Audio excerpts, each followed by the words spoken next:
Agora estamos gravando.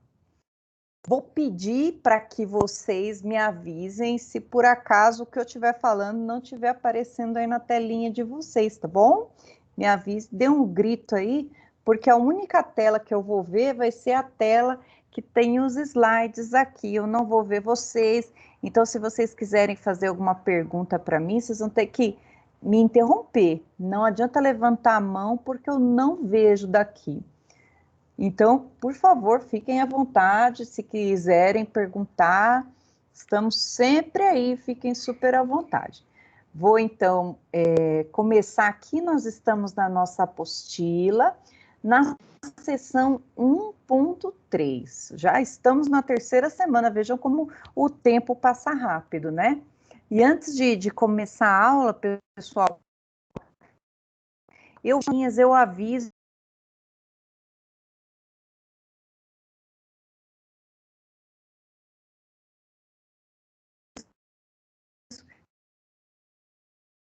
Eu acho que no máximo umas 5, e aí vocês vão ter que responder para mim até a próxima aula. Preciso lançar o mais rápido possível.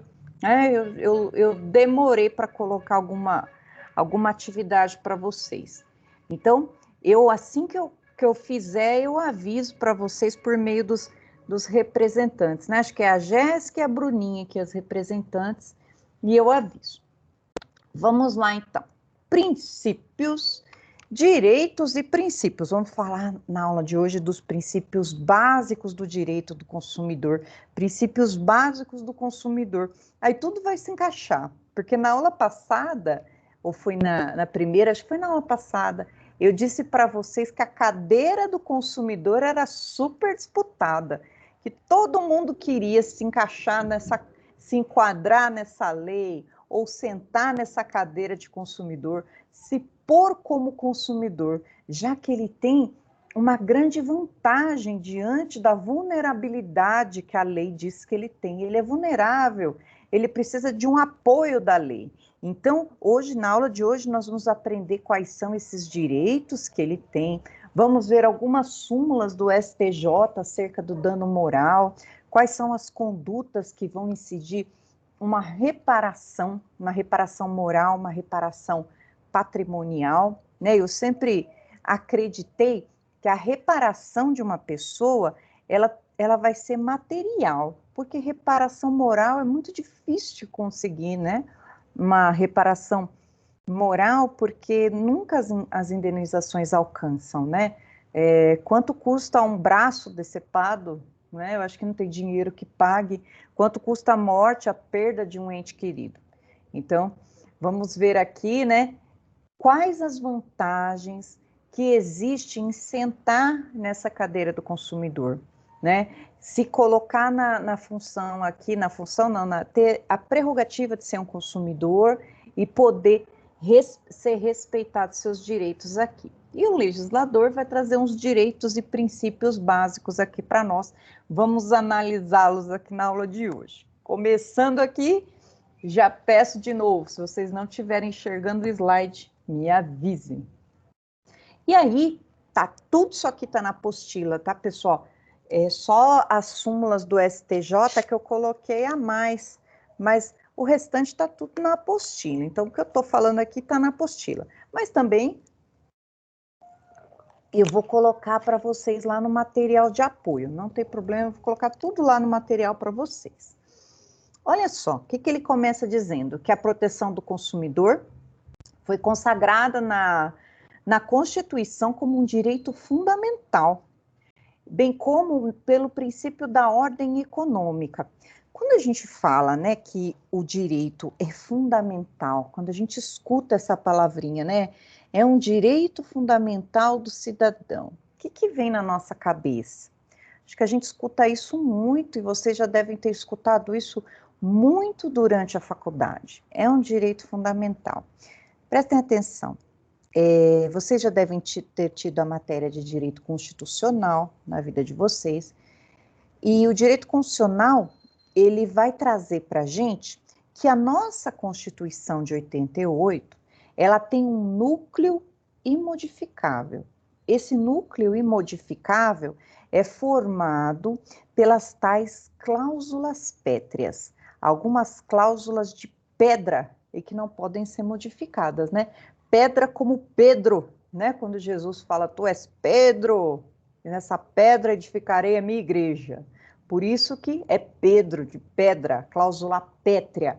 Vamos lembrar disso. Isso não tem nada a ver, tem tudo a ver. Por isso que se chama cláusula pétrea, de pedra. Não se move e não se modifica. Onde estão as cláusulas pétreas? Lá na Constituição, no artigo 60, parágrafo 4º, a gente precisa decorar as listinhas de cláusulas pétreas, porque elas têm uma grande incidência na OAB e no mundo afora dos concursos. Quais são, então, qual é, né, a parte da Constituição que o legislativo, o executivo, seja quem for, não pode nem sonhar em modificar? A Constituição fala que não vai ser objeto nem de deliberação. Então não pode nem abrir a boca para falar, para tirar isso daí da Constituição. Onde elas estão? Elas estão lá no artigo 60, parágrafo 4º. Isso, artigo 60, parágrafo 4º da Constituição. Lá está dizendo quando a Constituição não pode ser emendada.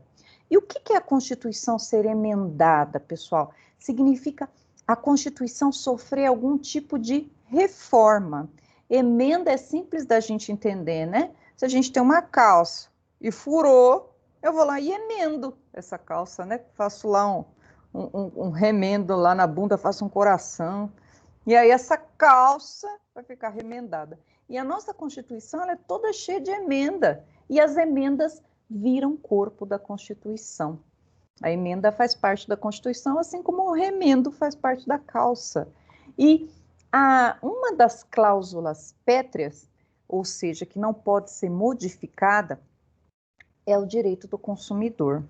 Mas prestem atenção ainda num detalhe. Quando eu falo que as cláusulas pétreas não podem ser modificadas, significa eu não posso tirar direitos, mas ampliar eu posso, né? Já que a nossa Constituição, se a gente fizer uma leitura histórica, ela vem em 1988 de um período de repressão militar. Foram cassados nossos direitos de habeas corpus, de reunião e tudo mais que sofremos naquele período. E pós esse período, nós fizemos uma Constituição que amplia os direitos das pessoas. E como o constituinte, o legislador da Constituição, sabia que entra governo, sai governo, pode ser que eles tirem algum direito, eles já deixaram um núcleo imodificável. Só que esse modificável, né, se cai na OAB dizendo que as cláusulas pétreas são imodificáveis, ponto. Não, a resposta vai ser depende, como tudo no direito, né? Se for para retirar, não. Tanto que lá no artigo 60 está escrito assim: não será admitida deliberação de emenda tendente a abolir. Então, eu não posso tirar, por exemplo, o direito do consumidor da Constituição, mas ampliar eu posso. Eu posso ampliar. Posso criar, por exemplo, um direito do consumidor referente ao mercado cibernético, aumentar direitos, mas restringir eu não posso. Então, vejam lá, não é aula de constitucional, mas é muito importante que a gente note lá que a Constituição ela tem esse núcleo intangível, do artigo 60, parágrafo 4º. E aí, essa primeira referência que a apostila faz, ela está querendo mostrar a importância da nossa matéria. Ela está na Constituição. A Constituição é a lei maior do nosso Estado. A gente tem que sempre respeitar o que diz a Constituição. E a Constituição ela vai falar por 2 vezes acerca do direito do consumidor. Então, vejam a importância dessa matéria. Onde? Lá no artigo 5º, inciso 32, e no artigo 70, inciso 5º. Olha lá, no artigo 5º, inciso 32, está lá: o Estado promoverá, na forma da lei, a defesa do consumidor. Vejam só, um recado do legislador constituinte para que o legislador infraconstitucional criasse uma lei que defendesse o consumidor. E vejam um detalhe de bastidores, né? Lá no ato das disposições constitucionais e transitórias, chamada ADCT, que tem na Constituição, a ADCT dava um prazo para o legislativo de 180 dias, salvo engano. E o legislador foi fazer o direito do consumidor 2 anos depois, né? Rapidinho, né? Mudou um pouco o prazo, fugiu do prazo, mas ainda bem que nós temos o direito do consumidor. Então, olha só, o Estado promoverá na forma da lei a defesa do consumidor. Qual que então é a norma que regula esse artigo 5º? É o CDC, né? Aí aqui a gente está numa norma de eficácia plena, contida ou limitada. Quem se lembra da classificação das normas constitucionais? Quem disser para mim que não se lembra, precisa voltar a estudar constitucional, né? É uma norma de eficácia plena, contida ou limitada. Fica, então, para vocês lembrarem, e depois eu posso falar para vocês, posso explicar as normas de eficácia da Constituição, classificação das normas. Quem não lembra, precisa lembrar. E o artigo 70 também, olha lá. Também falando da importância da nossa matéria, a ordem econômica fundada na valorização do trabalho, na livre iniciativa, tem por fim assegurar a todos uma existência digna conforme os ditames da justiça social, observados os seguintes princípios: defesa do consumidor. Então, quando se tem a ordem econômica no Estado brasileiro, a economia do Brasil, ela deve respeitar os direitos do consumidor. Então, vejam que essa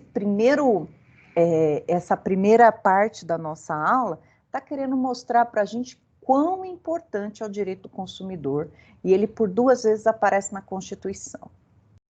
Belezinha? Até aqui tudo bem? Vamos para o próximo slide.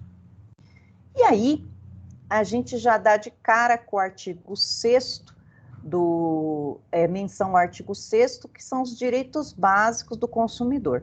Já não estamos mais falando de Constituição, estamos falando lá do CDC, Código de Defesa do Consumidor. E aqui, antes de falar do artigo 6º propriamente, vai trazer algumas observações aqui para nós. Ó, lá no artigo 6º, então, tem os principais mecanismos para a garantia da dignidade e igualdade do consumidor no mercado de consumo. Sempre que trata de garantia e direito, vocês sabem a diferença de garantias e direitos? Hoje eu estou a fim de dar aula de constitucional, não sei se repararam. Garantia significa como que eu vou acessar, qual o mecanismo para eu acessar. E direitos qual o direito que eu tenho. Olha só, um exemplo aqui. Eu tenho o direito de ir e vir.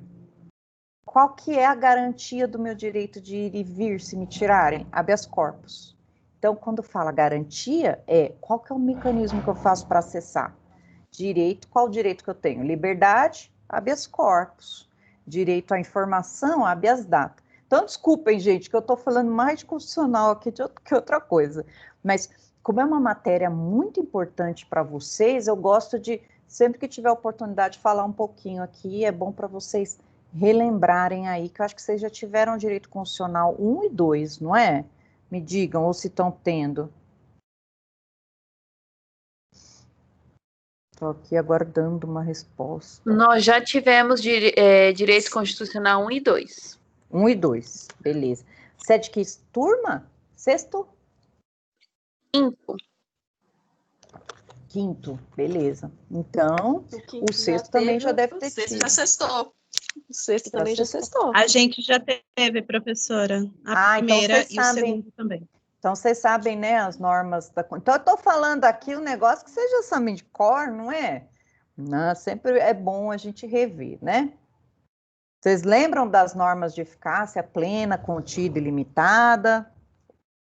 Sabem, né? Digam para o meu coração que vocês sabem. Se não souber, no final da aula me falam que eu dou até uma dica para vocês lembrarem, tá? E aí, quando a gente fala umas dicas assim meio absurdas, vocês não esquecem nunca mais.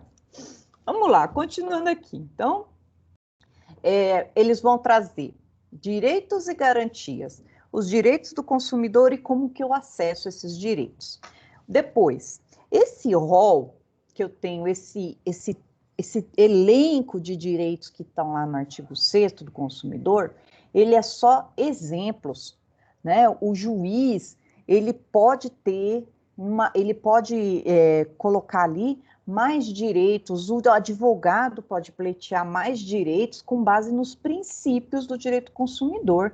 Então, olha só, o rol dos direitos do artigo 6º é meramente exemplificativo, já que cada dia aparece uma forma de consumo nova, né? Será que quando eles fizeram o Código de Defesa do Consumidor, eles iam imaginar o que ia estar acontecendo em 2020, né? Agora a gente tem Uber, a gente tem iFood, a gente tem um monte de startups da vida aí, né? De empresas que estão funcionando pela internet, que a gente conecta um no outro. Por isso que o rol aqui é aberto. Ele é só um exemplo dos direitos que nós podemos ter.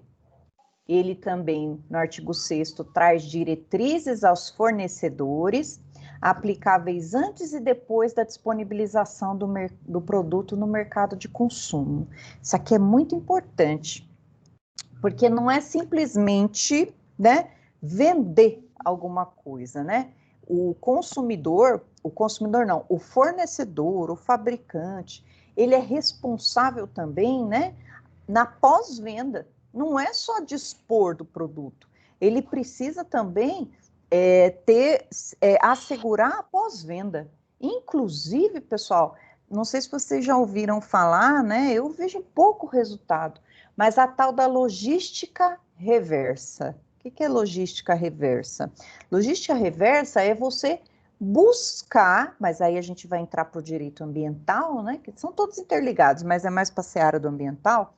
Você buscar o lixo produzido de volta como problema seu, né? A gente tem um monte de lixo eletrônico, computador, televisão que não usa mais, e sofá, e garrafas PET, pessoal. Tanto de garrafa PET que a gente consome, né? E a gente descarta.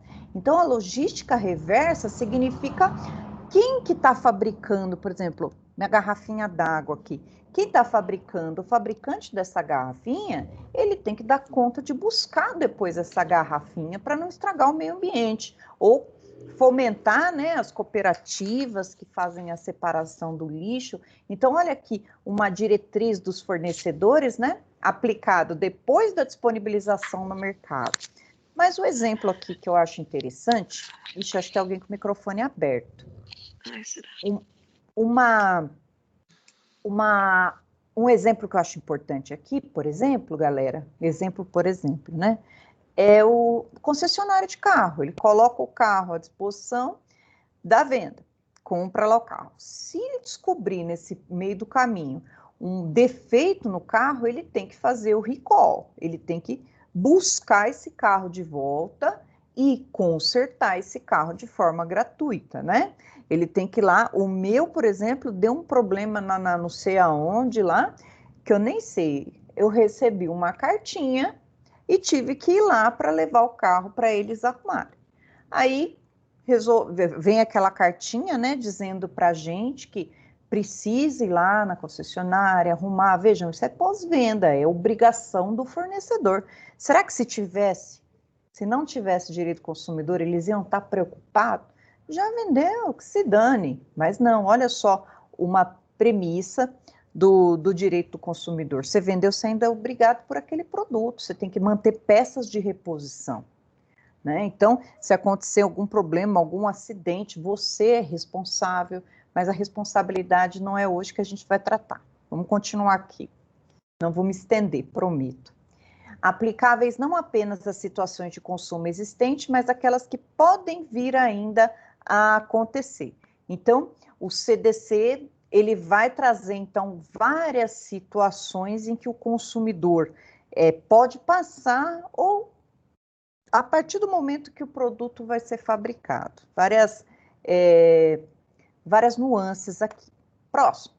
E um dos direitos básicos, o primeiro direito, está lá no inciso 6º, tem alguns artiguinhos lá, os incisos, do artigo 6º, Eles vão trazer para a gente o primeiro, ó, direito à segurança, vida digna, integridade física e psíquica.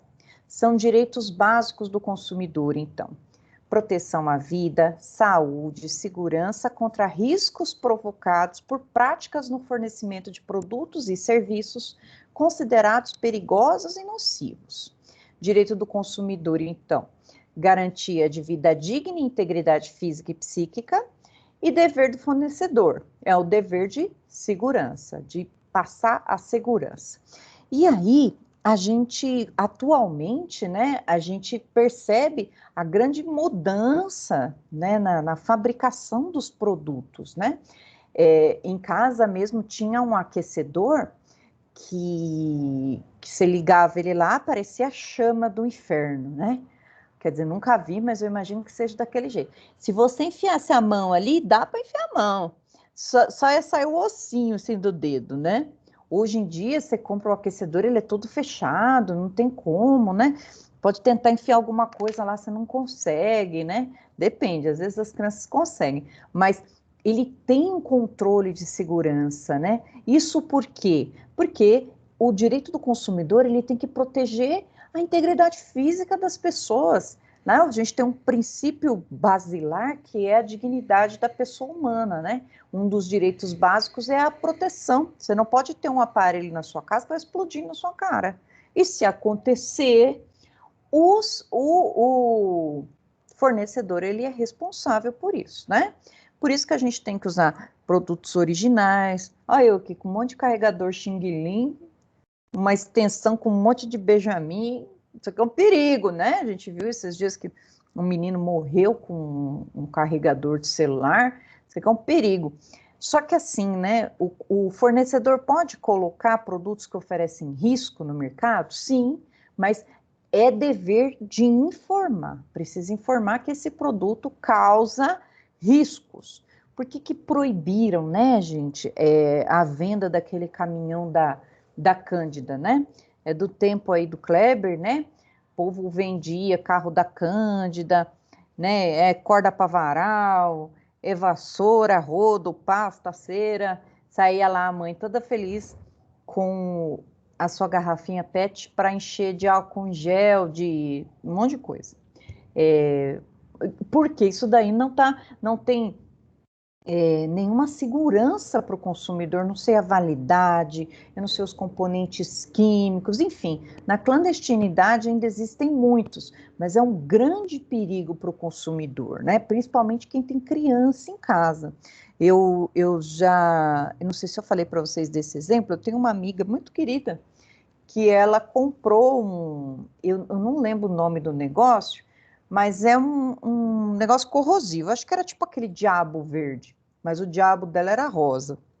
E ela comprou e colocou debaixo da pia lá, e a criança dela foi lá e bebeu, achando que era Danone, né? A criança teve problema no esôfago, ficou muito doente, passou muito mal, agora tá bem. Mas vejam o perigo, né? A exposição do perigo. Então, em todos os lugares a gente pode enxergar um perigo. Então, se foi aquele fornecedor, ele vai responder pelos danos que ele causar. Então, belezinha aqui, né? Também vi esses dias os adolescentes, né, pessoal? Adolescente tá terrível, fazendo um desafio do desodorante, né? Em vez de passar o desodorante onde precisa, não. Ficou inalando o desodorante e se mataram. Professora, boa noite. Boa noite. Pode falar. Professora, eu estou como convidado. Eu posso fazer uma pergunta para a senhora? Oxe, claro.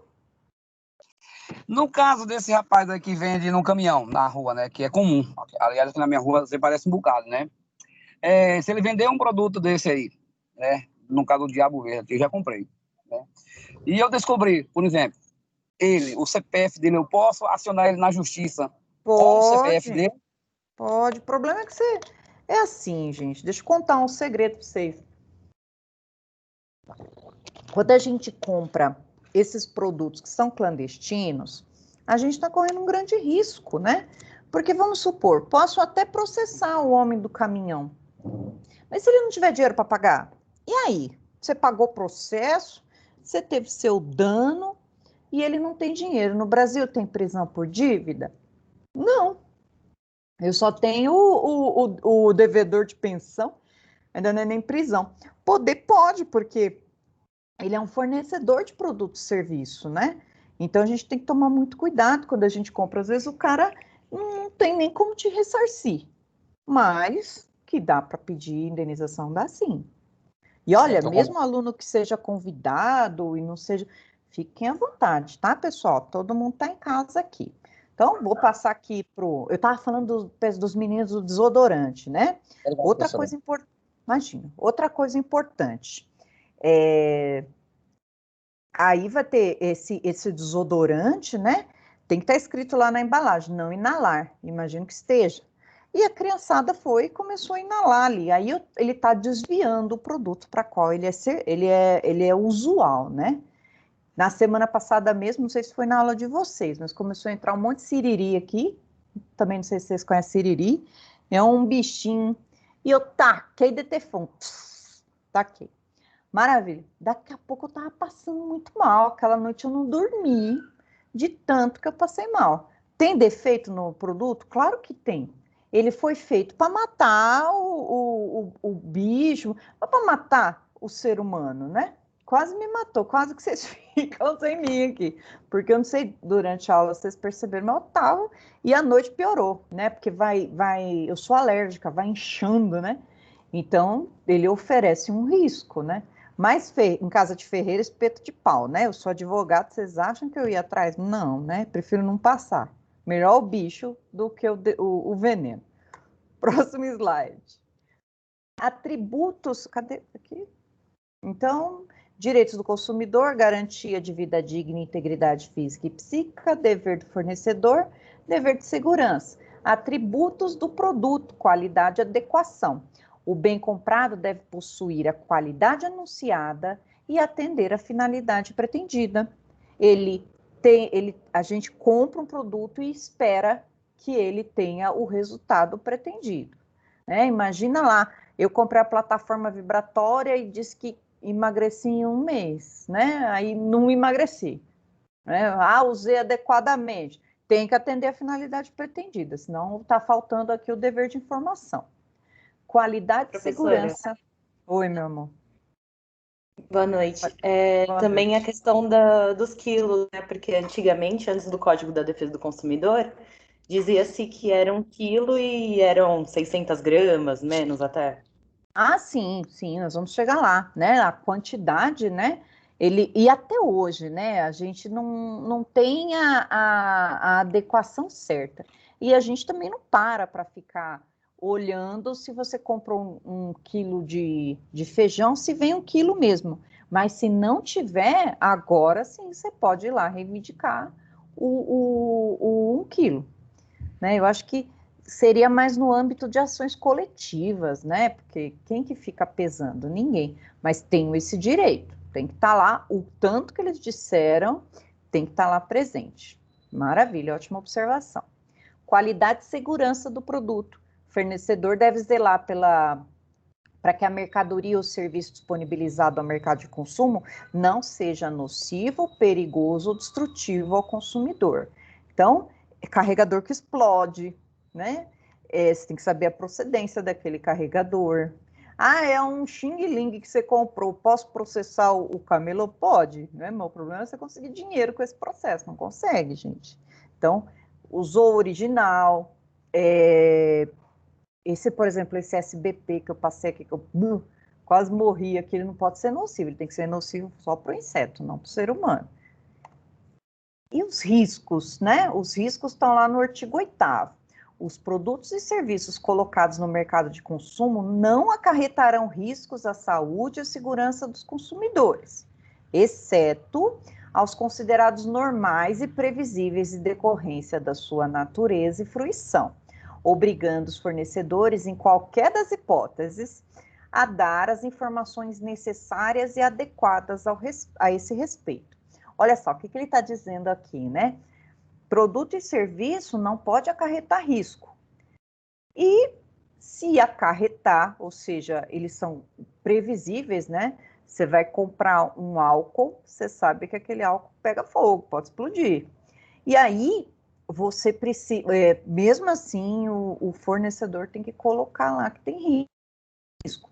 Comprou um desodorante, tem que estar escrito não inalar lá no desodorante, né? Tudo isso é trazido pelo direito do consumidor, tem que informar, um dever muito grande de informação.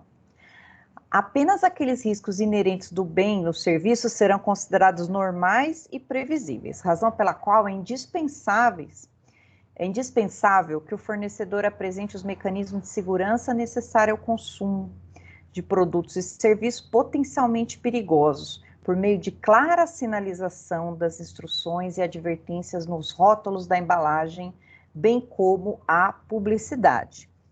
Esse aqui é o dever de informação. Se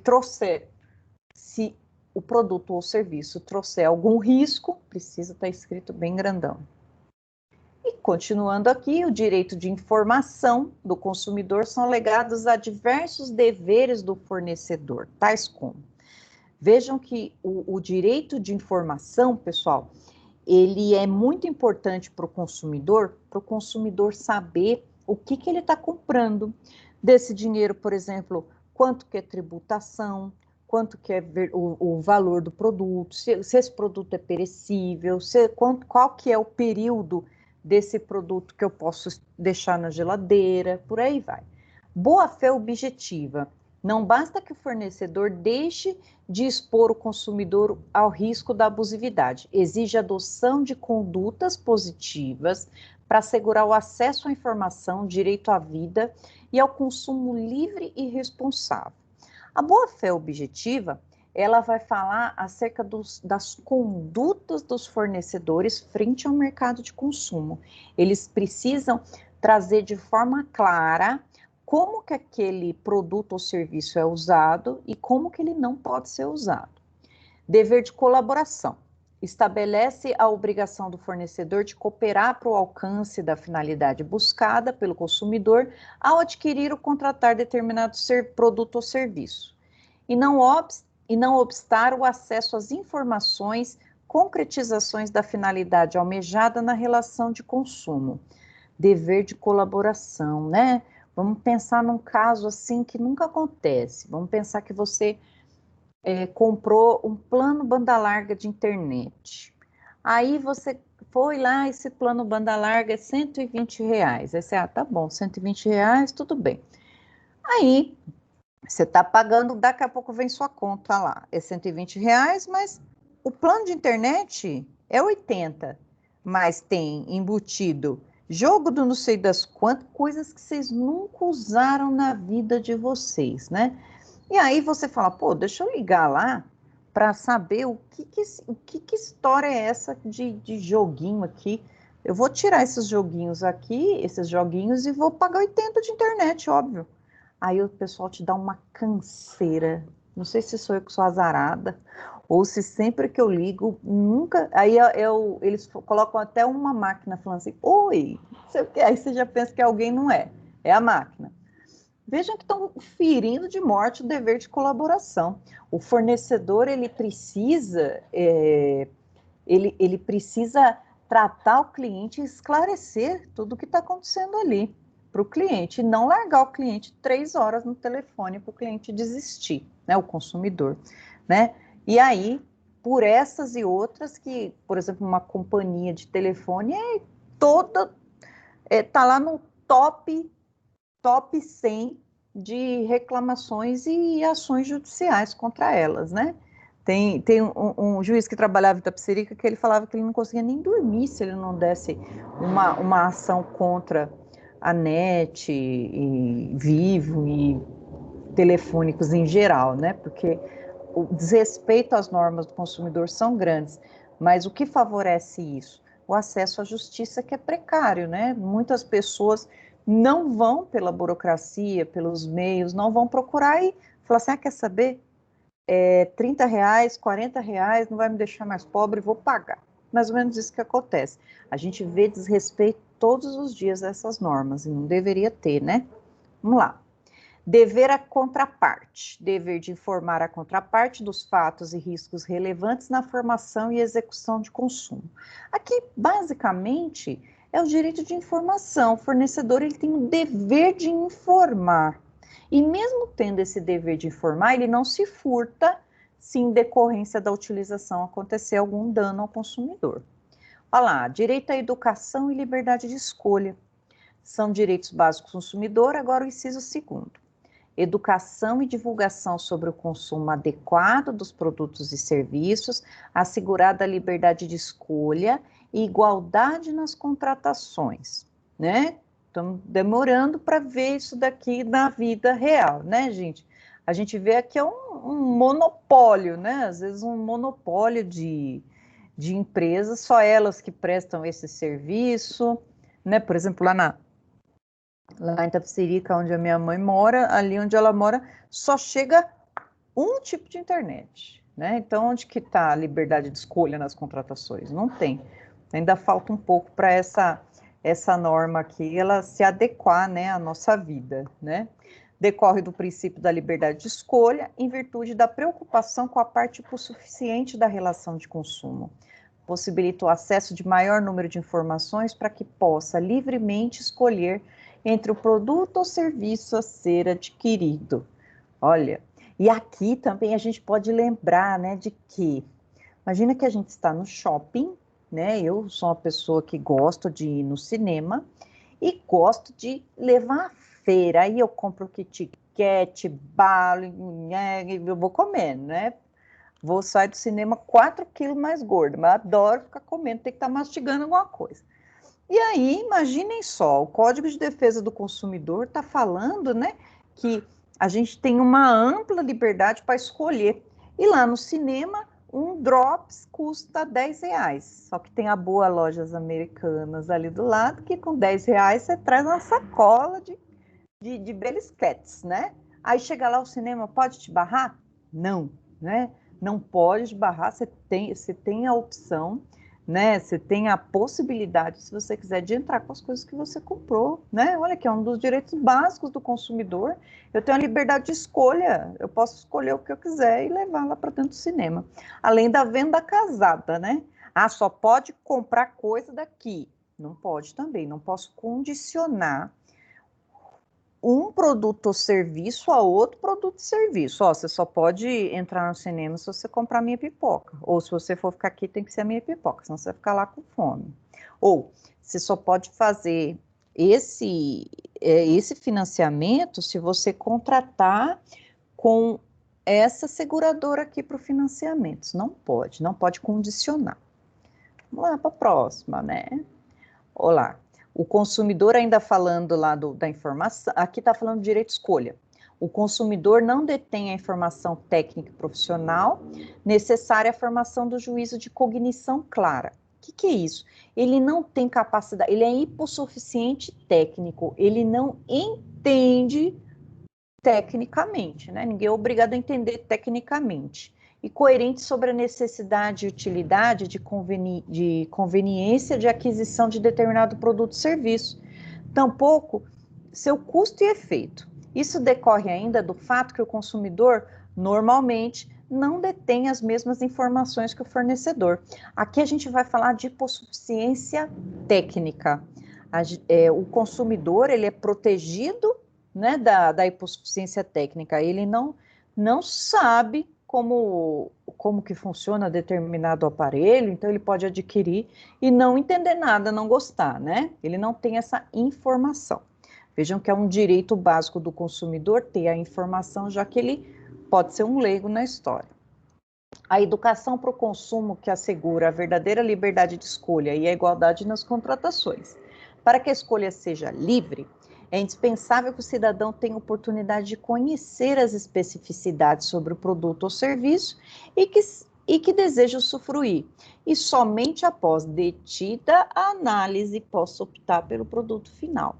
Nesse artigo, ele está falando de, além do consumidor ser hipossuficiente técnico, ele não entender, é dever do fornecedor explicar como que funciona para o consumidor. É isso que ele está dizendo, que é dever dele. O direito à educação, esse ensinar é o direito à educação, deve ser compreendido sob 2 prismas. O dever do Estado de desenvolver políticas públicas que possibilite a educação do cidadão, para o consumo seguro e sustentável, orientando seu comportamento no mercado de consumo, campanhas educativas, círculos da educação básica e grade universitária, orientação e esclarecimento do consumidor em uma situação específica ou geral, por meio dos meios de comunicação, como televisão, internet, mídia escrita, entre outros, né? Nesse caso aqui, o Estado deveria fomentar para o consumidor como que ele deve agir frente ao mercado de consumo.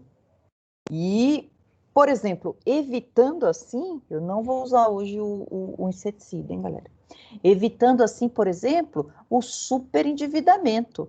As pessoas comprando por impulso, né? Gastando mais do que deveriam. Vejam que deveria ter essa norma que fizesse com que a gente aprendesse a ser bom consumidor na escola, né, em todos os cantos, isso fosse divulgado na televisão, ensinando quais são os direitos das pessoas, né? Não é isso que a gente vê. O que a gente vê é que Facebook, Instagram e todas as redes sociais, na verdade, elas são uma vitrine, né? Quem nunca percebeu que rede social serve para a gente gastar? A gente vai lá no Google, coloca lá no Google sapato vermelho. Daqui a pouco o Instagram só aparece sapato vermelho, os sites da internet só sapato vermelho, e olha aqui o contrassenso. O direito básico do consumidor falando que a política pública deve ser de conscientização, e o que eles estão mandando é mensagem subliminar. Não esquece que você gosta disso. Enfim, é direito do consumidor. Princípio da transparência. O que esse transparência vai tratar?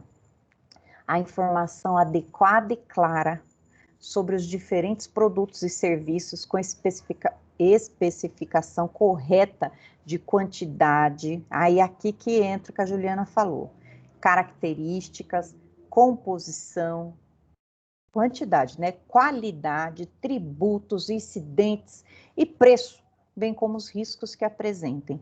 Quando, então, a gente compra um produto ou adquire um serviço, tem que haver a transparência acerca de quando que aquele produto foi feito, né? De forma clara, né? De forma clara a especificação, característica, do que ele é composto, né?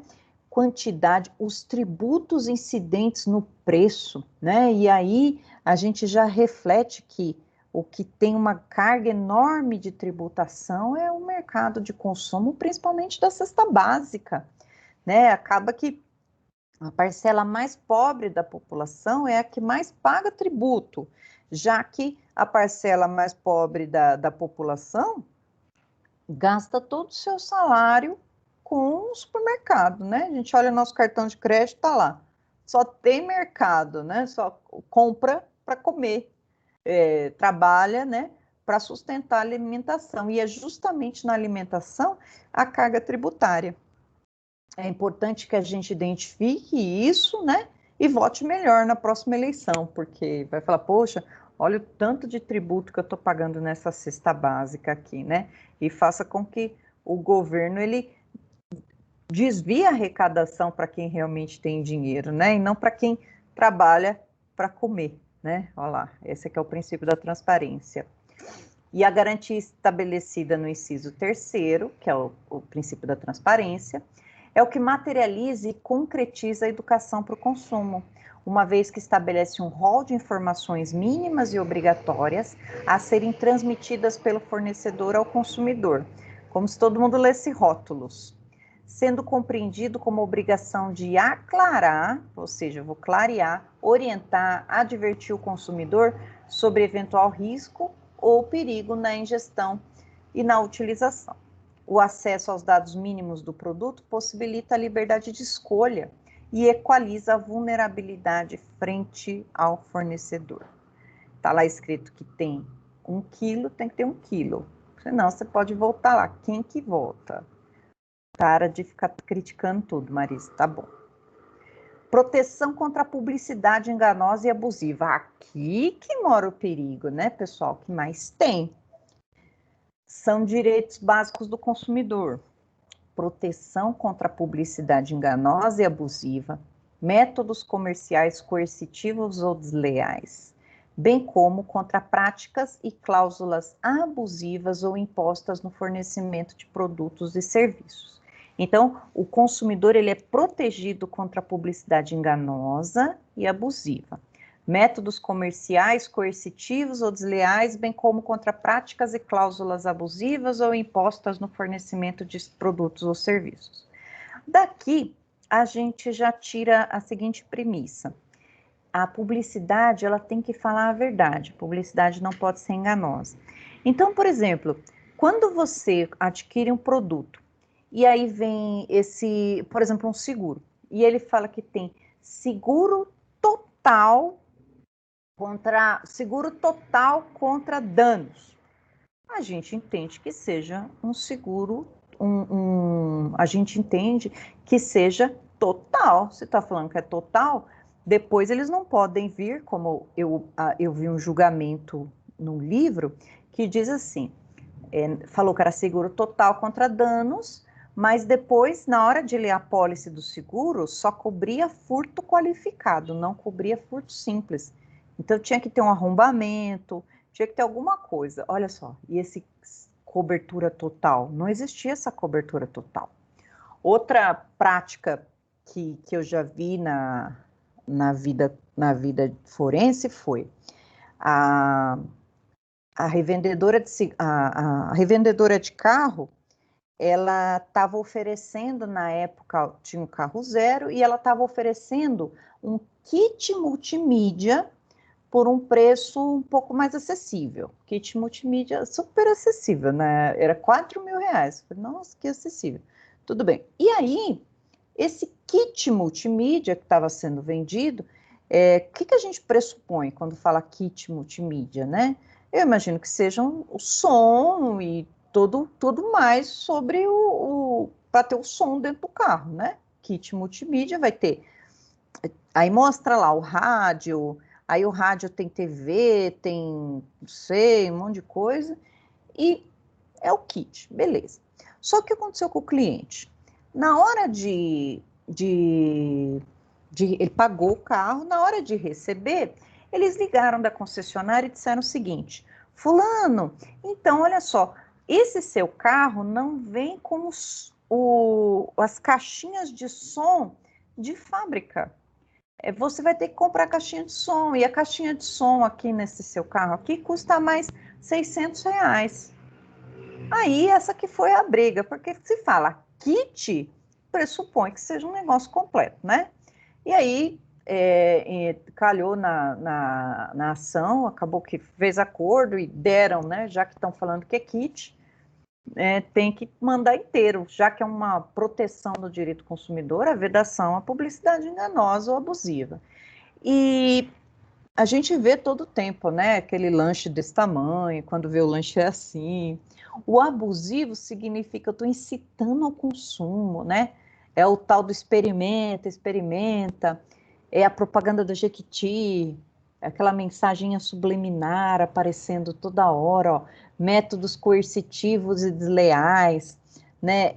Quem se interessa por essas coisas, a gente tem, né? O Freud vai dizer, dizia, né? Que já morreu, que o nosso consciente, se a gente for imaginar o nosso cérebro, a parte consciente da gente, ela é pequenininha. A parte inconsciente, ela é bem maior.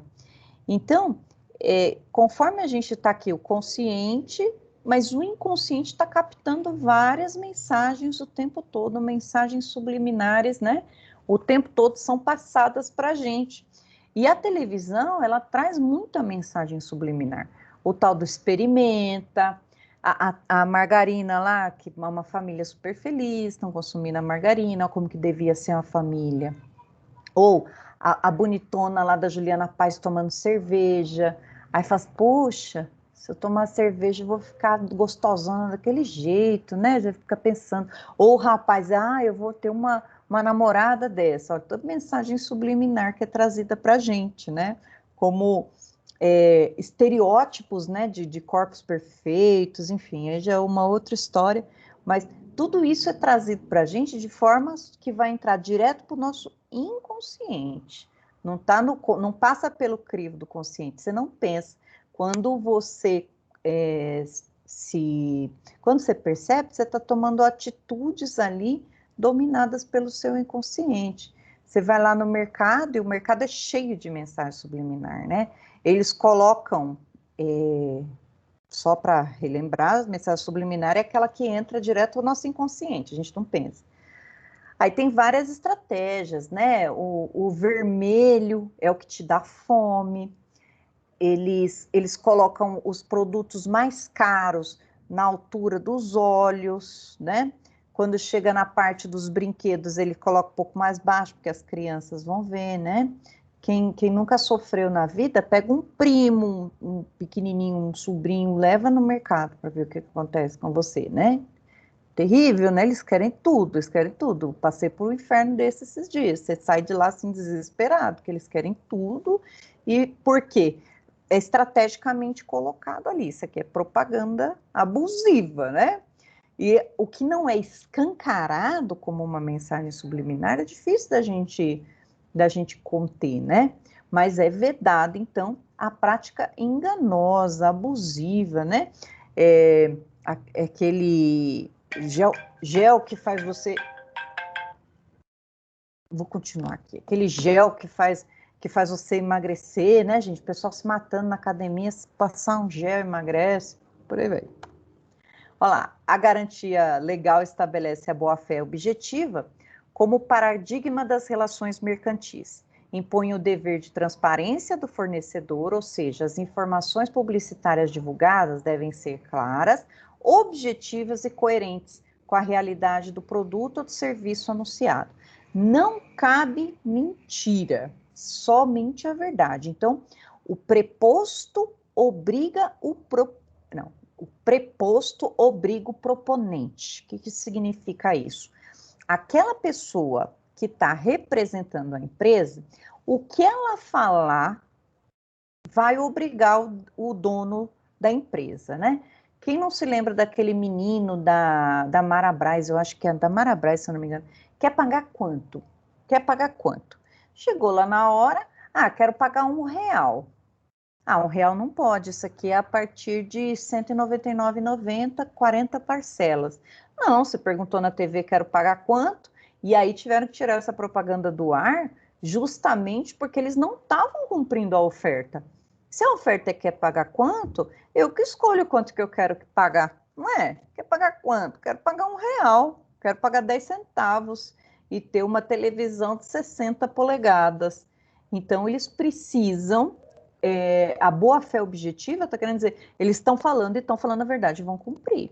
Então, se não vão cumprir, então não pode ter lá. E as pessoas que foram lá no quer pagar quanto, conseguiram levar no tanto que eles quiseram, segundo a lenda, né? Não cheguei a ver julgado, mas foi mais ou menos isso.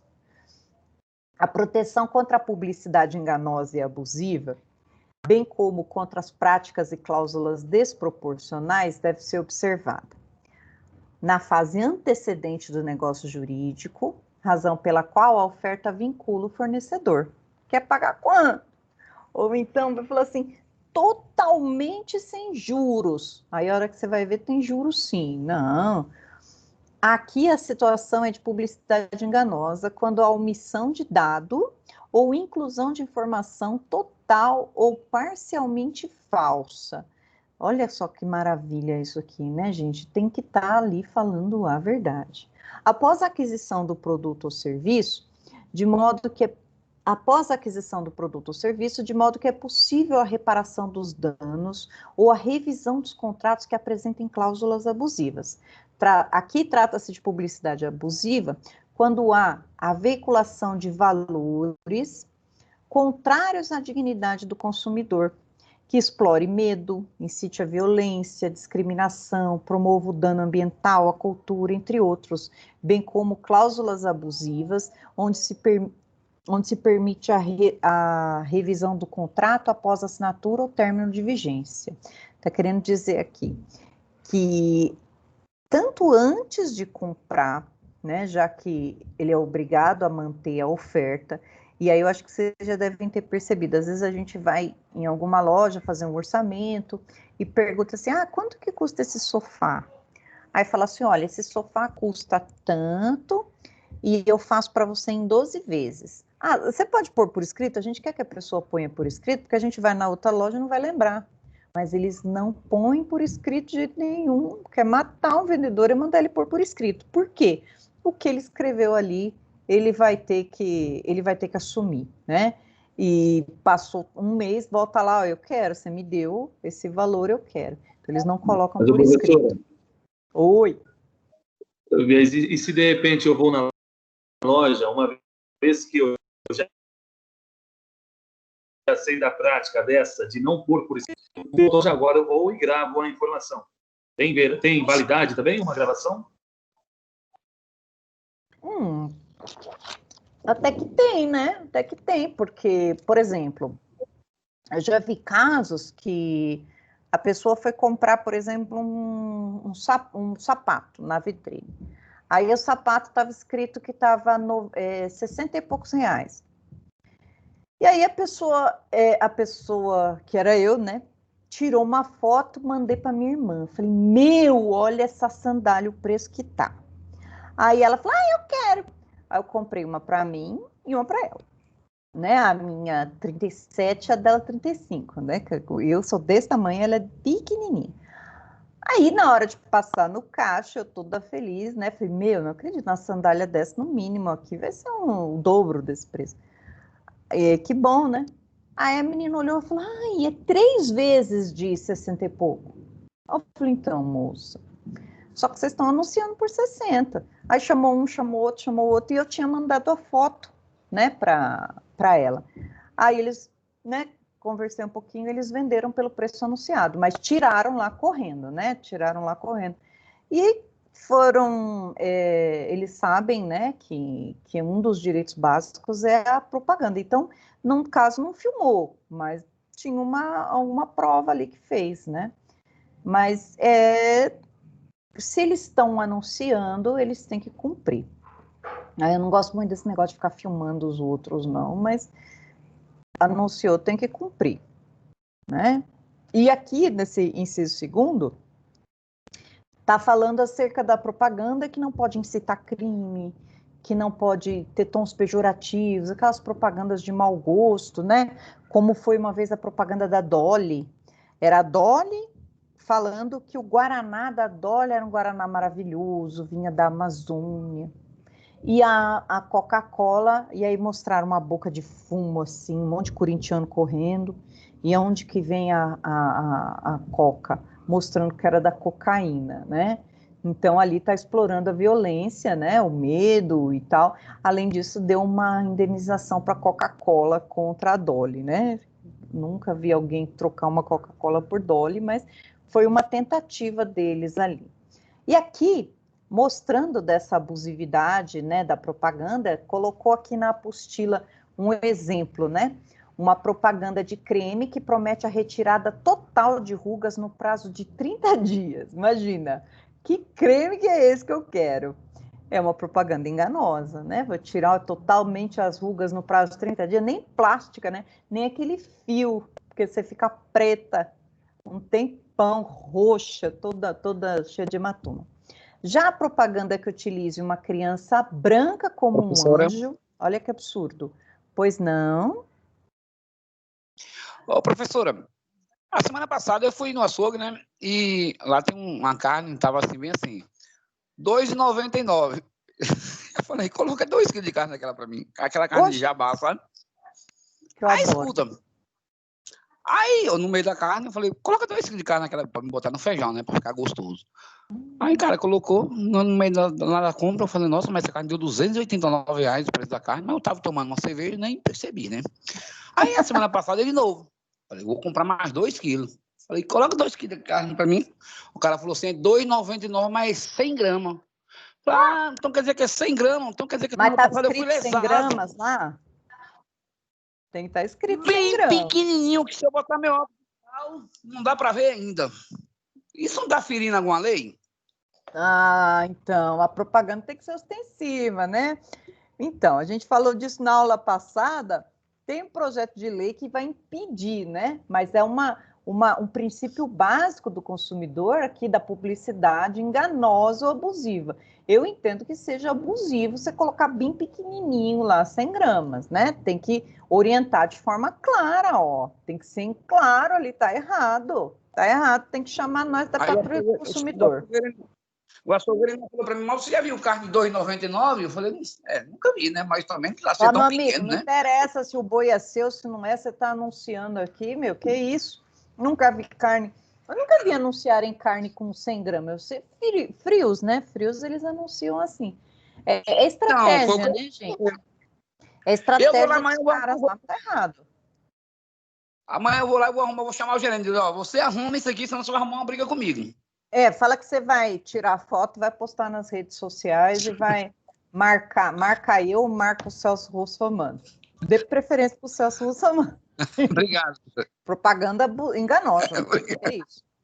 Olha claro, aqui essa propaganda obrigado. aqui, imagina. Olha a propaganda que fere a moralidade aqui. Uma propaganda que utiliza uma criança branca como um anjo e uma criança negra com um chifre e um tridente. O que é isso? É uma propaganda abusiva, né? Uma propaganda abusiva. Tá certo que quando cresce todo mundo tem chifre, né? Mas fazer um negócio desse aqui é totalmente abusivo. O branco é professora, anjo, me permite... o negro não. Oi?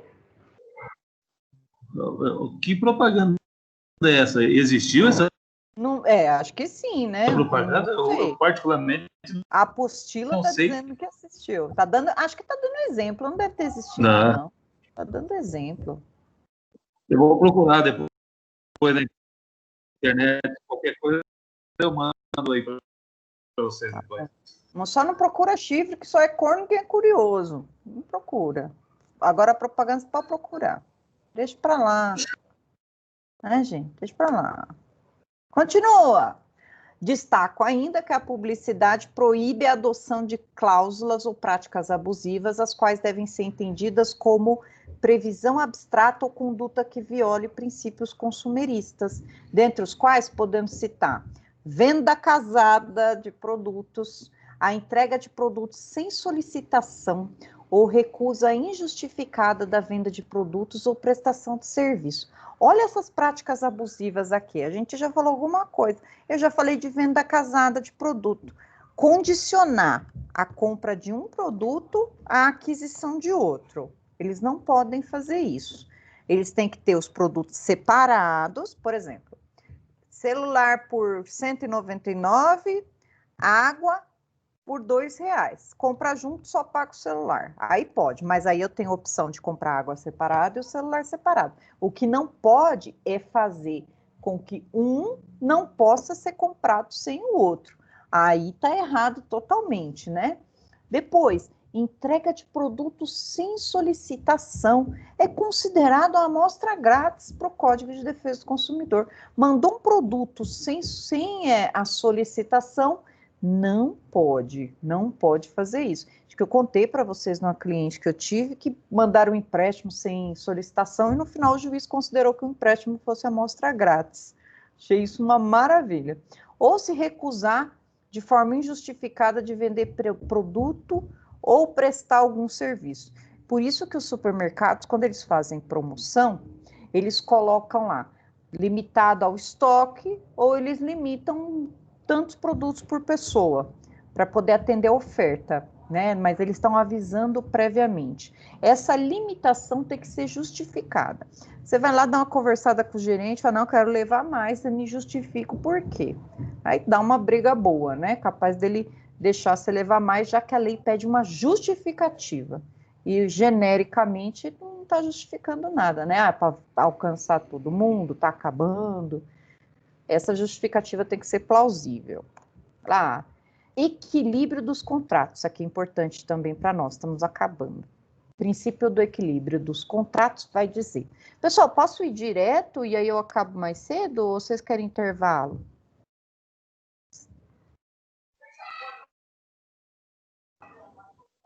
Eu vou aqui até onde eu aguentar, se eu aguentar até aqui, vamos que vamos. Senão vocês me avisem, tá?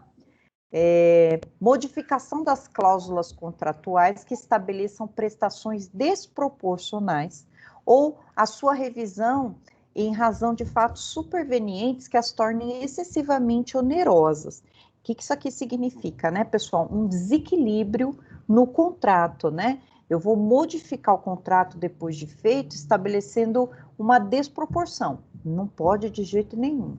E outra coisa aqui que eles também não podem fazer.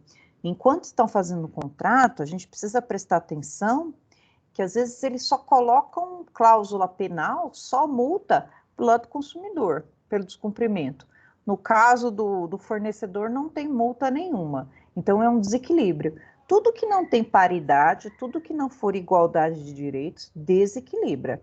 Então, mesmo sem for modificado, né, se for pré-feito desse jeito, já que a gente não conseguiu escolher as cláusulas, contrato de adesão, o contrato sempre vai ser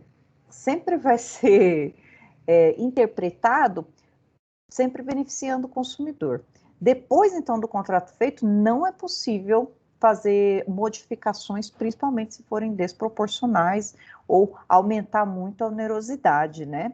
E aqui, a gente lembra do exemplo que foi, acho que lá em 1999, na época que a gente comprava, a gente não, né? Que em 99 eu não era nem nascida, mas comprava carro por dólar. O dólar estava estável, e comprava carro com o dólar. Daqui a pouco, pum, deu a quebra e o dólar começou a subir muito.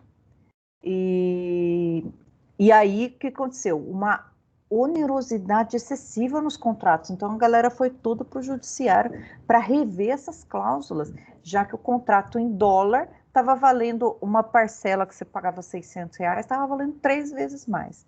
Então, um exemplo interessante foi nessa época, acho que foi em 89, 88 que isso aconteceu.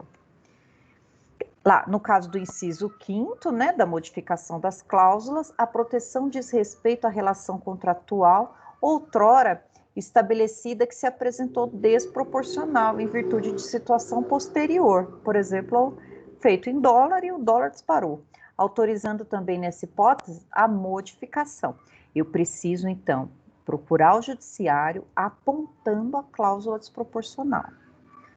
Trata-se de onerosidade excessiva que deve ser decorrente de uma situação não ocasionada pelo consumidor, sendo posterior à formação do vínculo jurídico inicial e atípica, embora não seja imprevisível.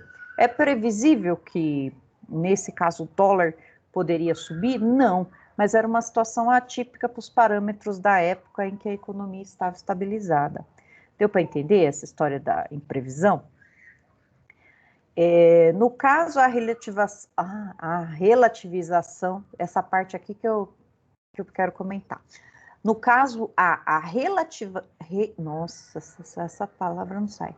Relativização do princípio da pacta sunt servanda, a fim de reequilibrar a relação comercial, proteger a vulnerabilidade do consumidor, que muitas vezes não identifica na fase pré-contratual riscos que se encontra exposto, e possibilidade do cumprimento do contrato mediante adequação das cláusulas contratuais ao evento superveniente anormal. Parece grego, né? Mas o que ele quer dizer aqui? Quer dizer o seguinte, que, primeiro, que a gente não pode falar em pacta sunt servanda, né? É a crítica que eu faço, nos contratos de consumo. O que significa o pacta sunt servanda?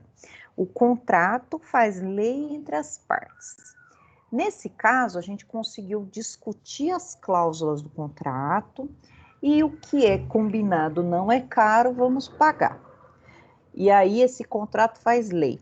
Só que no caso do consumo, em 99%, os contratos a gente não consegue negociar. A única coisa que a gente pode dizer ali é compro ou não compro. Ó, tem esse carro aqui, legal, vou levar. Vamos lá para o financiamento. Dá para discutir cláusula de financiamento? Falou assim, nossa, mas e essa tabela? Nossa, mas esse juros está muito alto. Você não consegue discutir nada, né? Então, o que ele está querendo dizer aqui? Que relativiza que o contrato faz lei entre as partes.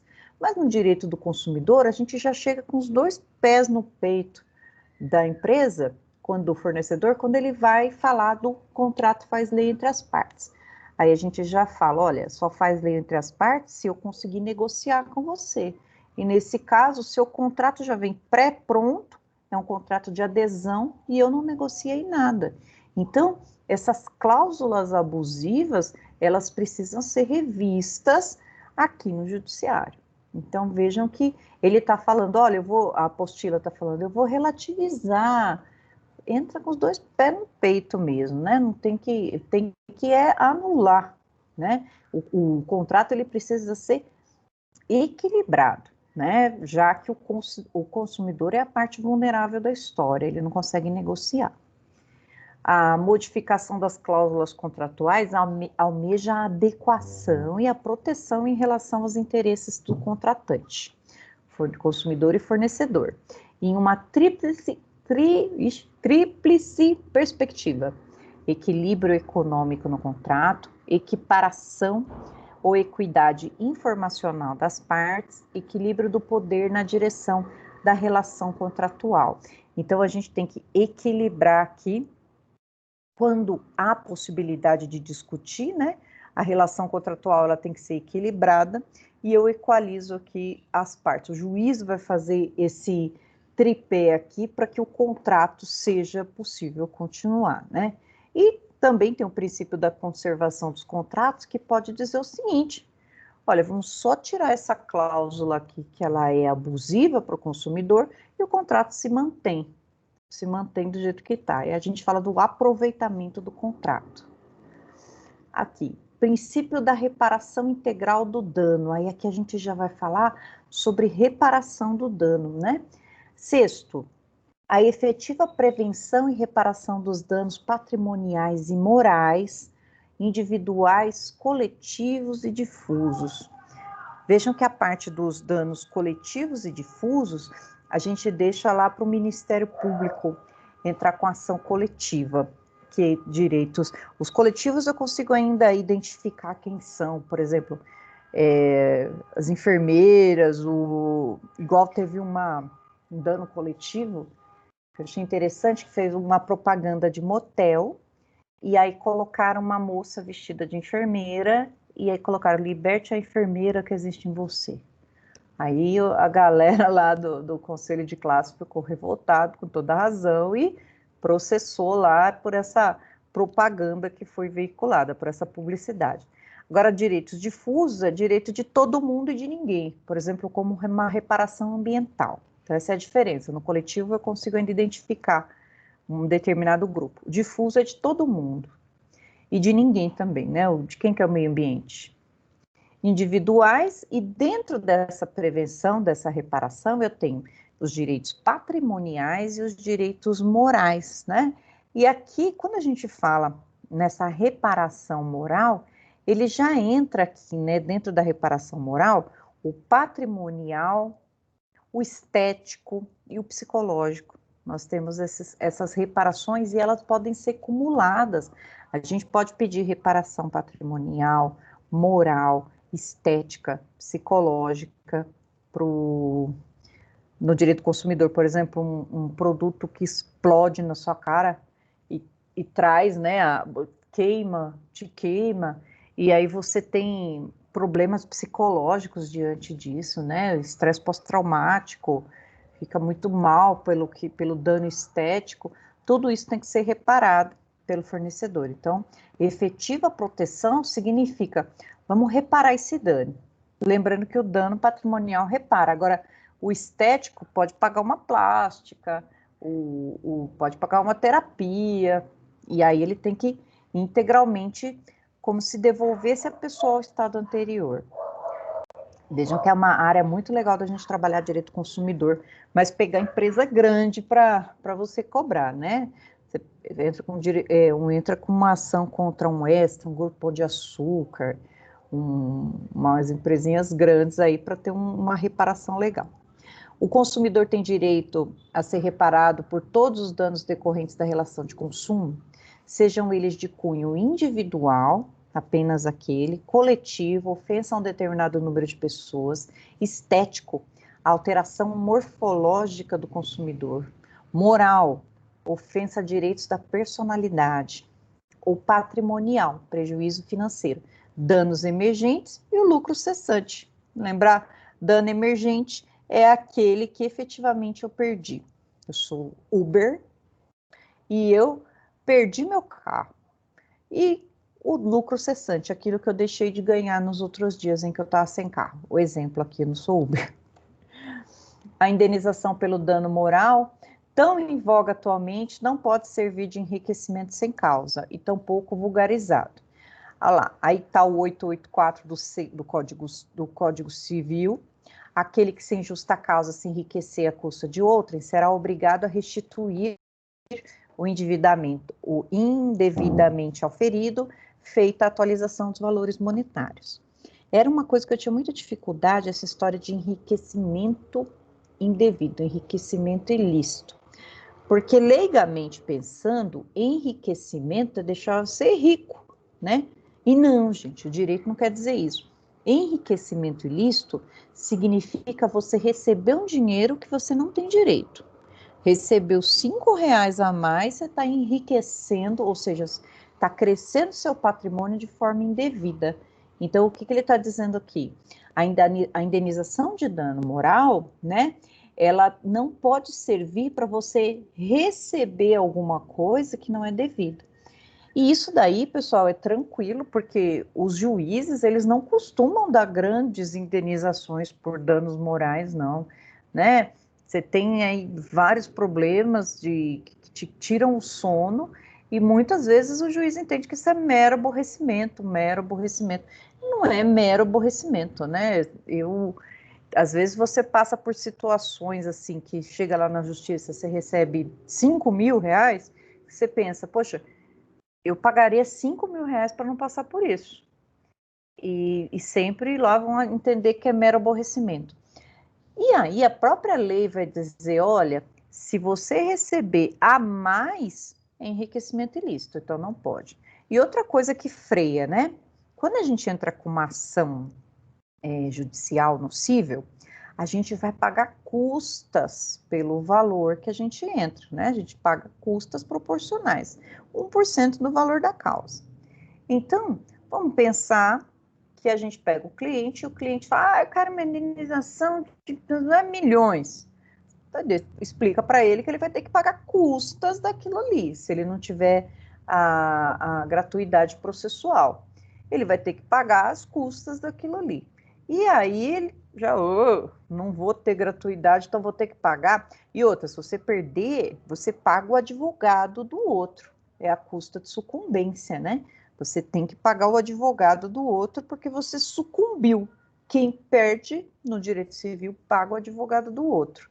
Então, muita calma nessa hora, na hora de falar que vocês querem uma indenização astronômica, milionária, né? A gente, como advogado, tem que orientar o nosso cliente, tem que falar, primeiro a gente orienta o seguinte, quem que é o réu? Será que esse réu vai ter dinheiro para pagar?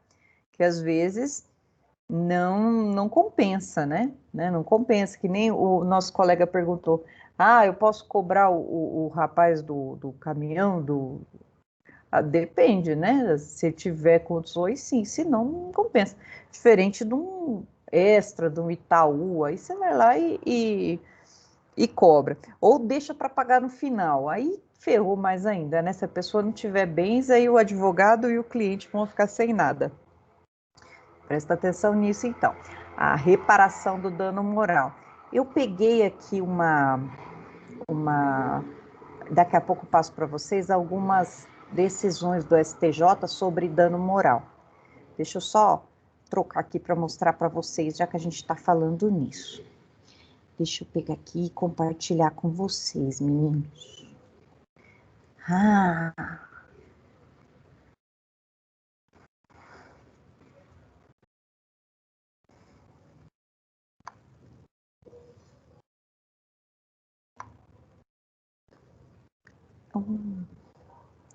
Eu ainda tô aqui em Paris, hein? Às vezes eu esqueço de onde eu tô.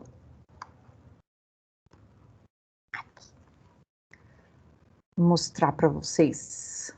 Que legal. Olha lá. Recortei e colei aqui no Paint, que acho que fica mais fácil para mostrar. Olha lá. Principais súmulas do STJ no tocante ao dano moral. Olha só. A 402. O contrato de seguro por danos pessoais compreende os danos morais, salvo cláusula expressa de exclusão. Olha só. Salvo cláusula expressa de exclusão. Então, se a seguradora quer excluir os danos morais da indenização, ela precisa colocar lá por escrito, excluindo, e já que exclui direito, a letra tem que ser ostensiva, né? E se não tiver, tem que pagar, né? Por exemplo, você tem um seguro para terceiro lá, seguro de terceiros, de 200 mil. Seguro, nossa, o meu 200 tá feio. 200 mil para terceiros, maravilha. E aí, vamos pensar lá, né, que você tem um seguro, e aí você vai pagar aqui o carro da outra pessoa. Mas essa pessoa também teve, e o carro da outra pessoa valia 60 mil. Só que essa pessoa teve despesa hospitalar, ela teve despesa hospitalar, ela se machucou, ela teve que fazer cirurgias reparadoras, enfim. O que a seguradora vai querer falar, né? Que vai pagar o valor do carro e acabou. E não, o STJ está falando assim, ó, salvo uma cláusula expressa de exclusão, quando o seguro estiver falando de danos pessoais, de terceiros ou seu, vai incluir os danos morais também. Então, se essa pessoa sofreu algum dano moral, morreu, o seguro vai lá e tem que pagar. Vejam só que interessante aqui essa súmula. A seguradora odeia isso aqui, né? Depois, essa outra aqui é muito usada. A simples devolução indevida, só que a gente tem que ler ela em consonância com essa. Olha lá, aqui, essa com essa. A simples devolução indevida do cheque caracteriza dano moral. Devolveu indevidamente, tinha saldo e devolveu. Foi lá e devolver o seu cheque. Você vai ficar puto da vida, né? Vai falar, a pessoa que recebeu o seu cheque vai ter que te ligar e tal. A devolução indevida gera dano moral. Maravilha. Só que aqui, ó, da anotação irregular em cadastro de produção ao crédito, vamos pensar que essa devolução foi indevida. E aí negativaram o nome da pessoa. Não cabe indenização por dano moral quando pré-existente inscrição. Ou seja, gente, se tiver uma negativação, tiver uma negativaçãozinha lá no nome indevida, cabe dano moral? Sim. Mas se a pessoa já tiver um nome comprometido, já está com o nome escrito lá no SPC Serasa, acabou. Um abraço para ela, porque não tem indenização por dano moral nesse caso. O que vai ter vai ser o direito dela cancelar essa inscrição indevida, né? O advogado aqui chora e a mãe não vê, né? Porque a pessoa já está com o nome sujo, qual que é o dano que ela passou? Ah, não, garante o direito dela de tirar esse cancelamento, então não vai ter reparação por danos morais, entenderam? Só tira o nome dela lá. Então vejam antes, né, galera, de entrar, se a pessoa pede para ela já tirar uma certidão para saber como que está o nomezinho dela. É lícita a acumulação das indenizações de dano moral ou estético. Dano moral e dano estético, ó.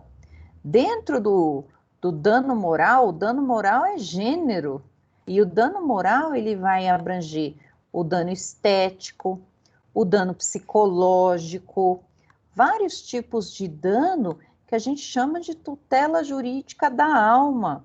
Lá no moral vai ter reparação ao direito da personalidade, que vai incluir reparação moral, por exemplo, usar indevidamente seu nome, proteção ao corpo vivo, proteção da propriedade intelectual, vários tipos de danos contra a personalidade, né? A própria vida, a perda da vida é um dano moral.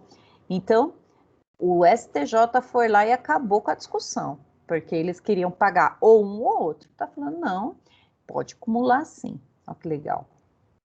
Caracteriza dano moral a apresentação antecipada de cheque pré-datado. Essa daqui, pessoal, é uma súmula bem discutida e bem interessante. Por quê? Essa 370 aqui. Porque olha só, o cheque, que é uma coisa bem antiga, né? É difícil você ver alguém com cheque, que cheque só presta para dar problema, né? O cheque é uma ordem de pagamento à vista, né? Ele tá lá, ele é à vista. Aí eu fui lá, comprei um monte de produtos na loja da minha amiga, a minha amiga Jéssica, né? Ela vende várias joias, Swarovski, e eu fui lá, comprei, adquiri vários produtos dela, e aí dei um cheque para ela e falei, ó, Jéssica, vamos fazer o seguinte, hoje é dia 10, deposita esse cheque dia 10 do mês que vem, dia 10 de outubro. Ah, tudo bem, então leva mais alguma coisa? Eu, tá bom, comprei um monte de coisa. Maravilha. Aí, eu crente, acreditando que ela ia depositar mês que vem. O que ela faz? Ela vai lá, está estudando direito comercial e lê lá na parte do cheque, que o cheque é uma ordem de pagamento à vista. E qualquer menção na cártula, que é o cheque, é considerado como não escrito. Ela, vou depositar agora, sem estar nem aí se eu, com aquela nossa cláusula contratual da boa-fé, ó, deposita só mês que vem, tá bom. Ela vai lá e usa da prerrogativa que a lei dá para ela de depositar à vista. Só que isso, pessoal, vai gerar, ó, caracteriza dano moral. Então, eu tive um dano moral, porque eu tive uma quebra contratual com a Jéssica pela presunção de boa-fé nos contratos. Então, mesmo ela podendo depositar o cheque ali na hora, ela não deveria fazer isso, já que ela tinha um dever moral comigo, um dever contratual. Então, vejam que interessante. Essa é uma súmula contra a lei, já que a lei diz que é possível, essa ordem de pagamento é à vista. Por isso que eu acho interessante essa súmula. Depois eu vou colocar esse materialzinho de apoio para vocês aqui, que é muito legal, muito importante. Vamos continuar aqui, está acabando. Acho que falta só uns 400 slides. Vamos que vamos. Eita, essa matéria é muito legal, eu gosto. Aí eu querendo convencer vocês. E vamos lá, continuar aqui. Vai aparecer. Não vou conseguir. Ah lá. Aqui essa história de meros aborrecimentos, né? Eu vou colocar de novo para projetar.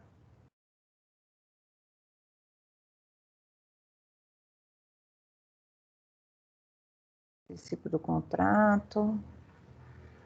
Pacta sunt servanda. Nossa, já falei mais que a mãe da cobra. Aqui. A jurisprudência destaca que os meros aborrecimentos da vida comum não dão ensejo à indenização pelo dano moral, como o caso, em regra, de meras cobranças de dívida. Aí sim é mero aborrecimento, né? A depender da cobrança. Então começam a cobrar a dívida.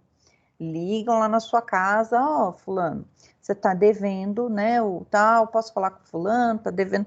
Tudo bem, isso é mero aborrecimento, mas está dizendo para o seu óbvio. Diferente é, né, colocar o cheque lá pendurado, o RG, fazer cobrança na rede social, aí sim, né, gera dano moral. Mas o fato de se buscar a execução do contrato não enseja dano moral.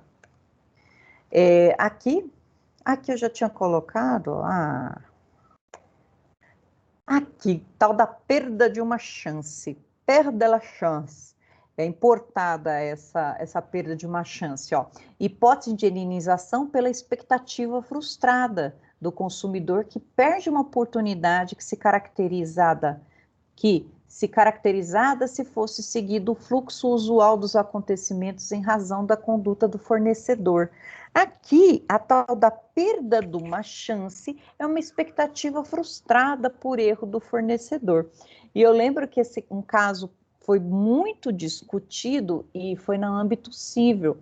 Depois vocês dão uma procurada na internet, que era o show do milhão. Vocês lembram do show do milhão? Eu não lembro, que não é do meu tempo.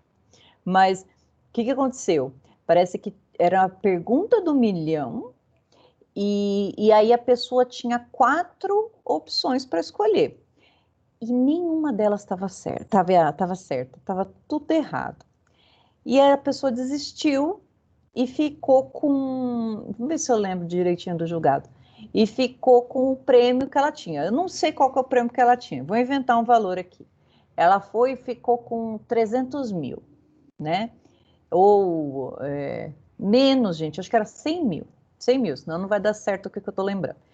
Aí ela fraquejou. Falou, não vou para essa pergunta não sei qual das 4 estão certas. Foi embora. Só que depois ele analisando, acho que foi uma mulher, analisando, verificou que nenhuma das respostas estava certa, né? Aí foi lá para a justiça. Aí o judiciário entendeu o seguinte, né? Que como não sabe, ela dizia que ela ia escolher a pergunta tal, né? A resposta tal que era a mais certa. Como não tem como saber qual que ela ia responder, então ela faria jus a 1/4 do valor do milhão, né? 250 mil. E aí o SBT foi condenado a pagar pela perda da chance. E tem vários julgados de perda de chance, né? Por exemplo, uma viagem frustrada em que a pessoa ia para um emprego, ia receber alguma coisa, tem a tal da perda de chance pelo tal do concurso. Aí eu acho que meio forçado, né? Perdeu o avião e ele estava na primeira fase do concurso de magistratura e queria salário do juiz lá, não sei quantos anos. Aí meio que força a barra, né? Porque o fato de você fazer concurso não quer dizer que você vai passar. Mas são perda de chance, eu tive uma expectativa frustrada. Eu teria uma chance, mas me frustrar essa expectativa, que é legal, dentro do âmbito do consumidor. E aí, acesso à justiça, o inciso 7º, o acesso aos órgãos judiciários e administrativos com vistas à prevenção e reparação dos danos patrimoniais e morais, individuais, coletivos, difusos, assegurada a proteção jurídica, administrativa e técnica aos necessitados. Quando a gente fala do acesso à justiça, a gente tem que lembrar da hipossuficiência jurídica. O consumidor, ele não tem acesso à justiça, e aí o Código de Defesa do Consumidor, ele vai fomentar, né, essa justiça aqui. E como que ele faz isso? Ele vai fazer a partir dos PROCONs, que são administrativos, a pessoa pode ir lá de forma gratuita e fazer a reclamação dela, e aí eles vão tentar uma audiência de conciliação para poder tentar resolver o problema. Não resolveu, eles podem aplicar multa, ou a gratuidade da justiça, facilitação da gratuidade processual, pode ser por advogado dativo, ou defensorias públicas, também o acesso à reparação lá no juizado especial cível, né? Se forem ações no juizado especial cível, que a gente chama de JEC, são ações, né, cuja indenização não pode passar de 40 salários mínimos, né, a não ser que você desista do excedente.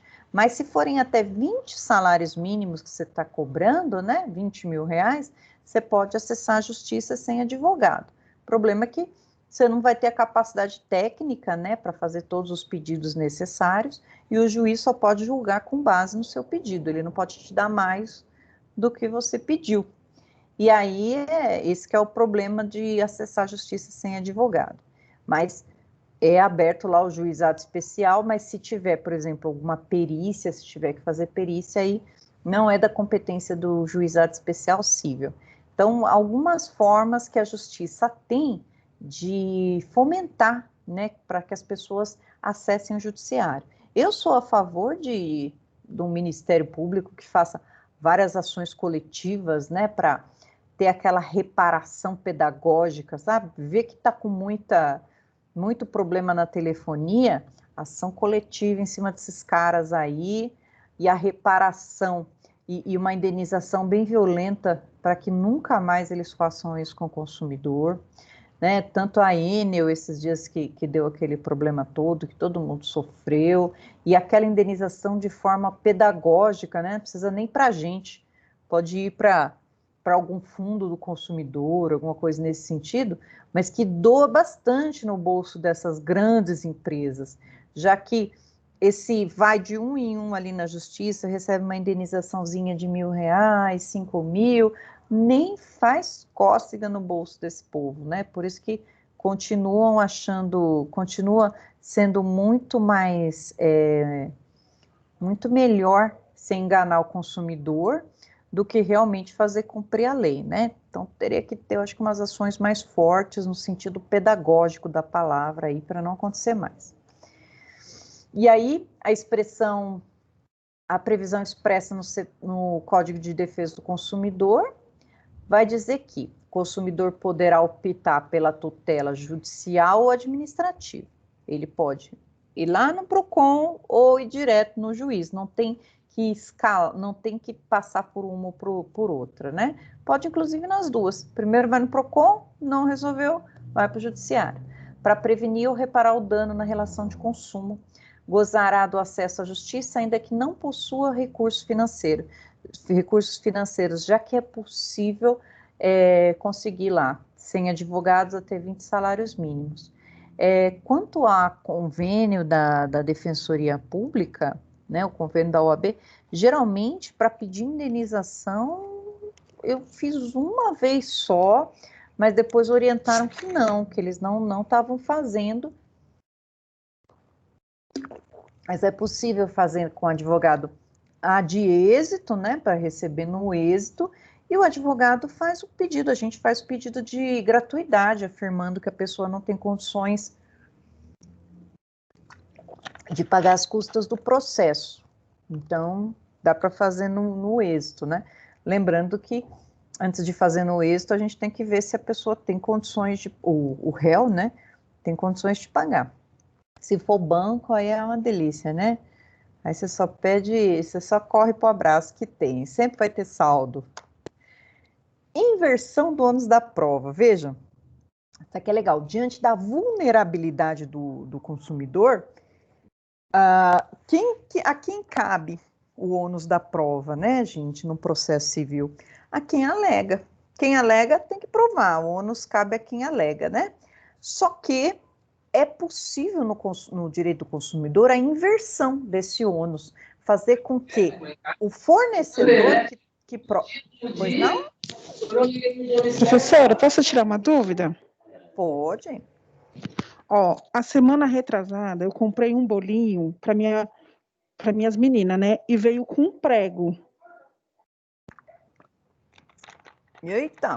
Aí a minha menina foi comer, aí gritou para outra: Mariana, olha o que eu achei. Aí a menina foi e trouxe: mãe, é que a Marcela achou no bolinho. Aí tinha um prego lá, né? Eu fui lá no mercado, mostrei a foto pro gerente, ele falou assim: eu não posso fazer nada, a única coisa que eu posso fazer por você é trocar o seu bolinho. Você tinha que ligar na empresa, pode até trocar, mas ligar na empresa e relatar o que aconteceu. Relatar o que aconteceu, pode ser pelo Instagram ali da empresa, comprei, mostra, e daí eles vão te reparar. Ah, tá. Mas no SAC lá, Serviço de Atendimento ao Consumidor.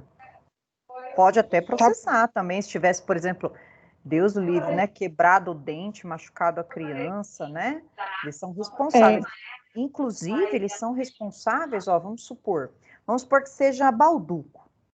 Ela vai lá e coloca o bolinho na gôndola.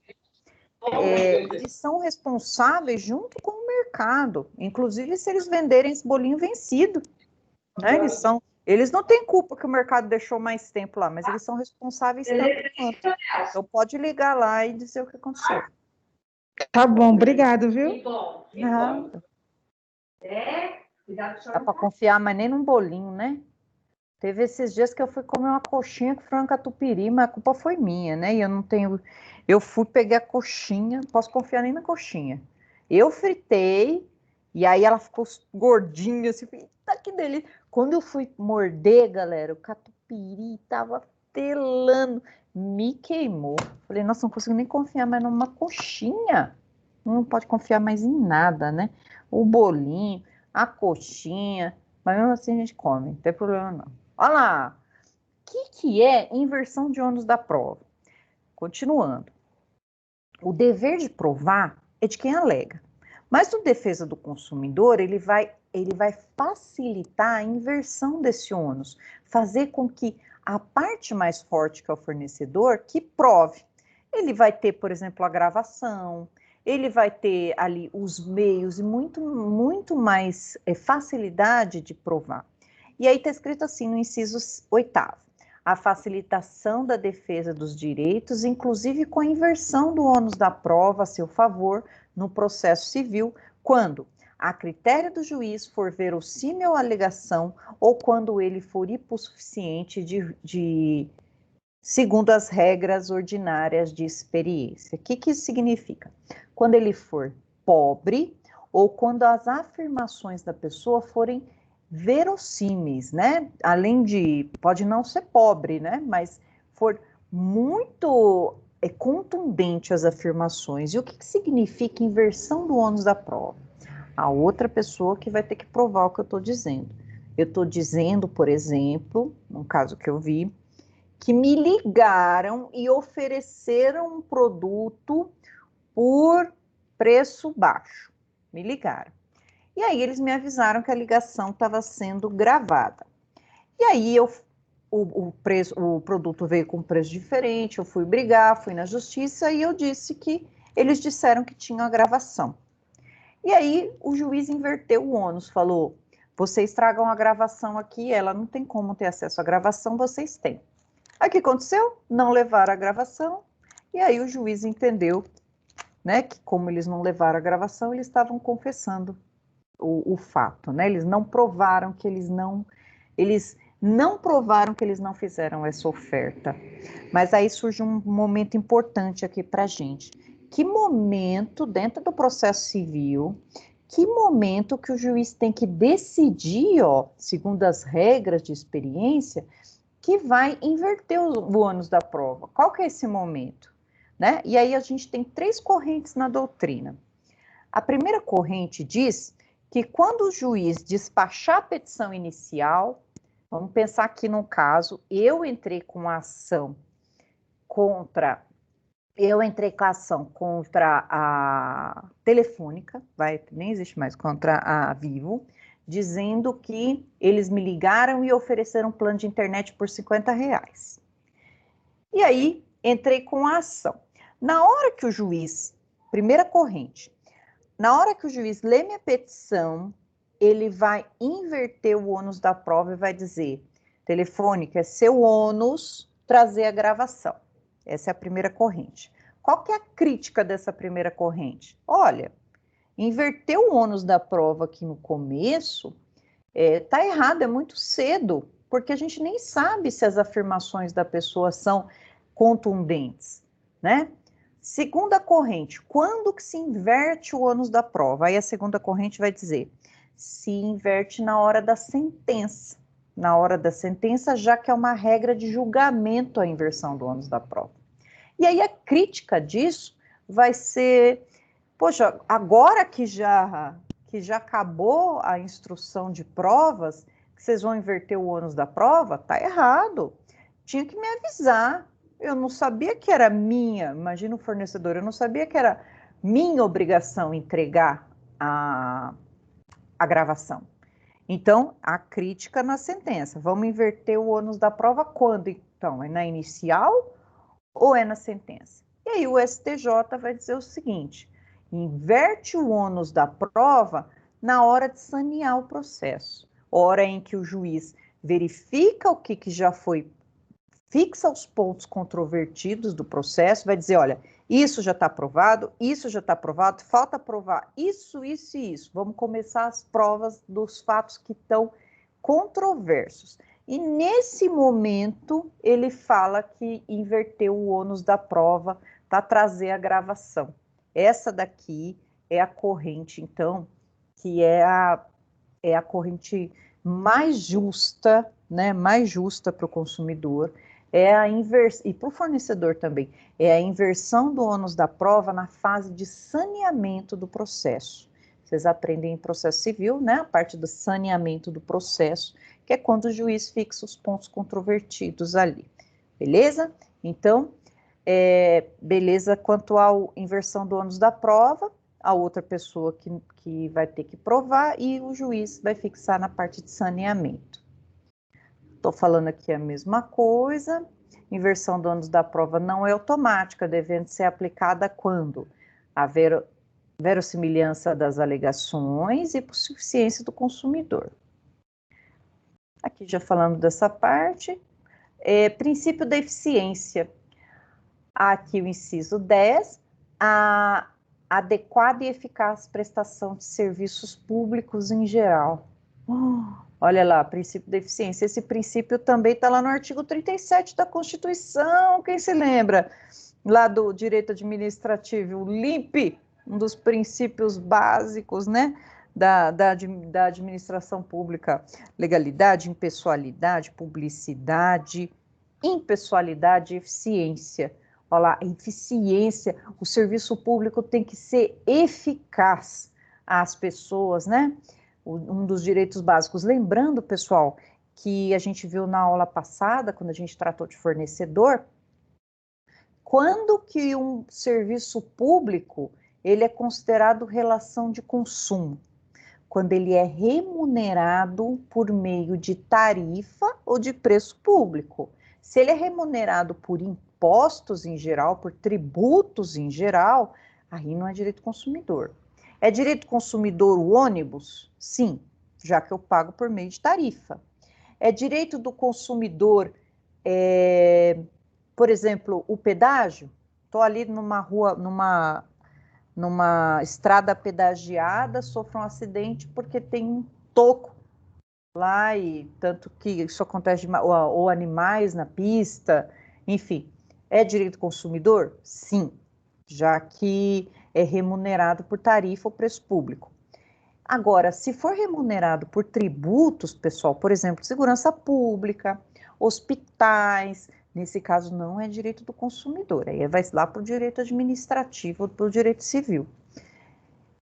Aqui, mais outra, adequada prestação de serviço: energia elétrica, saneamento básico, água, luz, tudo isso é remunerado por tarifa. Maravilha? Então, o direito do consumidor é a eficaz prestação, tem que prestar de forma eficaz. Essa determinação de aplicação especial do consumidor prestação de serviço público. Dessa forma, também ao Estado é imposto o dever de prestar o serviço de modo adequado, eficaz e de acordo com as normas protecionistas. Nem o serviço público escapa do direito do consumidor. E depois, princípios. Agora a gente entra para os princípios. Vamos estar lá, o princípio da vulnerabilidade. Lembra que eu tenho que o consumidor, ele é mais vulnerável, ele não tem capacidade técnica, informacional, jurídica, então ele é considerado vulnerável, ele é a parte mais fraca. Sempre fala que é vulnerável, a parte mais fraca, em uma relação de fornecedores de produtos e serviços. Essa presunção é legal, presumida e absoluta. Para a pessoa física, vamos na outra aula, pessoa jurídica precisa provar a vulnerabilidade dela, mesmo sendo consumidora. A pessoa física, ela é vulnerável de forma de pleno direito, ou seja, o próprio direito diz que ela é vulnerável, então ela não precisa provar. E o hipossuficiente? Qual que é a diferença? O vulnerável, pessoal, é aquele que está abaixo, né? Ele tem uma incapacidade técnica, uma incapacidade de informação. O hipossuficiente, ele é o pobre. ele não tem condições de arcar sozinho, sem que isso traga um problema, um prejuízo para ele e para a família dele. Então, a gente fala de regra de direito, ele é vulnerável porque ele não tem as capacidades. Agora, a hipossuficiência é diferente porque aqui é uma regra processual. Aqui vai verificar se ele aguenta as custas do processo, aguenta pagar. Então, nos casos concretos, o consumidor pode apresentar uma fragilidade específica, como uma dificuldade de fazer prova, por exemplo, já que perícia é cara, já que ele não consegue pagar. Essa fragilidade é chamada de pequena suficiência e deve ser levada em consideração pelos intérpretes do direito, que é pelo juiz, né? Princípio da transparência. As relações de consumo devem assegurar transparência entre as partes. Falamos disso, né? Que não pode, tem que ser transparente, tem que dizer o quanto que tem se tem veneno, se não tem, de princípio da informação, informações verdadeiras e relevantes. Segurança, o produto tem o dever de assegurar a segurança aos produtos e serviços postos ao mercado. Equilíbrio nas prestações, lembra que não pode ter modificação posterior, não pode ter cláusulas abusivas, multa somente para o consumidor. Princípio da reparação integral, ele tem que ser havendo dano sofrido pelo consumidor, pelo uso do produto ou a prestação de serviço, cabe a reparação integral, tanto moral como reparação patrimonial, física, psicológica, princípio da reparação integral. Princípio da solidariedade, aqui vai entrar a história da nossa amiga do bolinho. Olha lá, havendo dano ao consumidor, todos na cadeia de fornecimento respondem de forma solidária. Então, o mercado que ela comprou o bolinho e também quem fez o bolinho com o prego respondem pelo dano no produto. O produto está inadequado ao consumo. Então, todos eles respondem pela reparação integral, né? A gente viu que não dá bem, que não teve nada, né? Não aconteceu nada com a criança, mas vai lá que a criança morde, se corta, a reparação ela é solidária, né? Vamos lembrar da responsabilidade solidária? O que ela significa? Responsabilidade solidária significa que todos na cadeia de produção respondem solidariamente. Eu, consumidora, posso ir lá cobrar direto de um deles. Eu vou lá e vamos pensar, tá o mercado e tá o fabricante. Aí eu vou lá e processo os dois. E na hora de executar, o fabricante paga a execução, paga o valor da indenização, ele paga o valor total. E ele pode cobrar numa ação de regresso contra o mercado, a parte do mercado. O juiz fixou uma indenização em 10 mil, o fabricante paga 10 mil para a vítima e cobra os outros 5 mil do mercado. Essa que é a responsabilidade solidária. Eu posso cobrar de qualquer um, ele tem que pagar tudo. Ele que depois vai cobrar o que faltou para o outro. Essa é a responsabilidade solidária. Princípio da interpretação mais favorável ao consumidor. Falei disso já para vocês, né? Já que ele é vulnerável, quando se lê as cláusulas do contrato, sempre interpreta as cláusulas a favor do consumidor. Sempre se interpreta a favor do consumidor, né?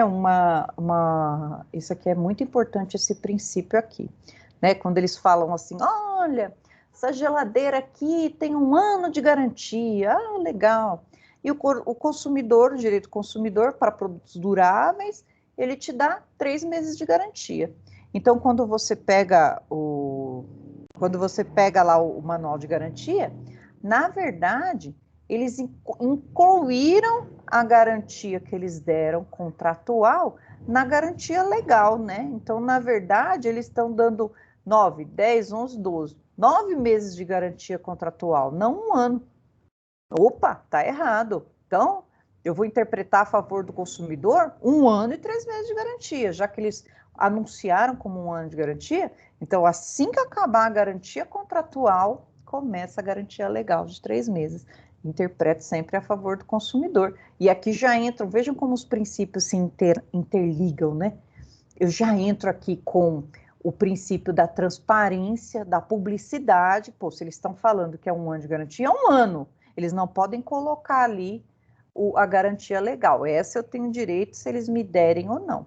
E a tal também da garantia estendida, que nada mais é do que um seguro. É um seguro que você faz ali daquele bem. Então, essa é a garantia estendida. Princípio da boa-fé objetiva. As partes que se relacionam no contrato, fornecedor-consumidor, devem agir com lealdade e colaboração. Eu entrego, então, aquele produto que tem um prego para ele poder me ressarcir. Tem que ter lealdade dos dois lados. Princípio da função social do contrato. Quando a gente fala em função social, significa extrapola os limites do contrato, né? A função social é o que esse contrato traz para o social. Olha lá, os contratos nas relações de consumo têm uma função social importante. Em razão disso, a força executiva de suas cláusulas foi abrandada, permitindo revisões em caso de desequilíbrio. Ou seja, né, havendo desequilíbrio contratual, é possível haver a revisão das cláusulas. Princípio do acesso à justiça, o CDC apresenta como princípio amplo, facilitado, o acesso do consumidor aos órgãos judiciais e administrativos. Eu não sei em Taboão, mas eu conheço o pessoal do Procon de Itapecerica, eles estão fazendo um serviço muito legal lá de resolver questões e os litígios lá. O pessoal vai lá e marcam já audiência e conseguem resolver as coisas lá. Aqui eu não tenho conhecimento, mas lá é legal, tanto que antes da pandemia, né, eu estava levando os meus alunos para participarem das audiências do Procon, e eles estavam deixando ir, né, de 10 em 10 alunos. Então, os alunos iam lá, sentavam e participavam de todas as audiências no Procon. É muito legal. Quando retornar, pessoal, da pandemia, fé em Deus, retorna logo.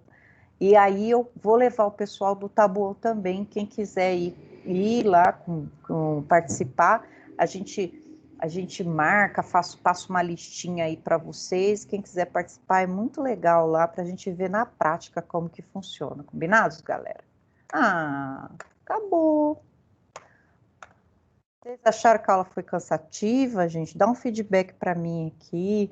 Esses dias a Jéssica me chamou, deu um feedback, falou que estava gostando da aula, que estava legal. Fiquei super contente. Quero saber, vocês acham que está cansativo? Como que tá? Tá tudo bem? A matéria ajuda bastante, né? Que eu acho que essa matéria é bem legalzinha da gente entender. Mas, né? Estou com inveja da sua aula e da professora Luciana. Como que é? Eu estou com inveja da sua aula e da professora Luciana, são as melhores, hein? Gente, a Luciana é uma querida, eu gosto muito dela. A Luciana parece mais... Da senhora da Luciana está sendo as melhores, hein? A Luciana parece mais comigo que eu mesma, né? A Luciana... É por isso que eu entro e penetro direto na aula de vocês. Pronto, a Luciana é um amor, eu adoro ela, é uma amiga muito querida. Luciana é demais, né? A gente só por isso, professora, que eu ainda penetro na aula de vocês, viu? Que é boa demais a aula, viu? Fica à vontade. Você só não pode perder a sua aula, né? Agora, quando não tiver aula, você não, mas eu assisto. Oi, Jéssica, meu amor, pode falar. Deixa eu já parar a gravação. Então, o que o pessoal aborda bastante é a didática que a senhora tem para passar para a gente. Além da matéria ser gostosa, que é interessante a gente saber, né? A gente fica sempre ansioso pelo direito do consumidor para virar o Celso Russomano, mas o pessoal elogia bastante a didática da senhora. Obrigada, gente. Salvo exceções, Jéssica. Professora Marisa, muito obrigado pela aula, viu? Eu que agradeço. Professora. Oi, pode falar. Professora. Só tô abrindo essa vista aí de Paris, né? Queria uma foto aí, sua. Não, com você. Você, lindeza. Ai, gente, lindo.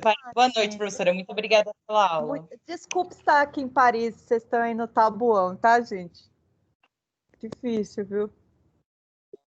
Tá bom, boa noite. Professora, boa noite, colega. Beijo, boa noite, gente. Que eu sou em Paris aqui, ainda vou tomar, daqui a pouco eu vou tomar um champanhe aqui, pensando na aula. Grande abraço para todos vocês, se cuidem e até mais, galera. Vou parar a gravação e depois eu ponho os slides lá. Obrigada pela companhia de vocês, fiquem todos com Deus e até nossa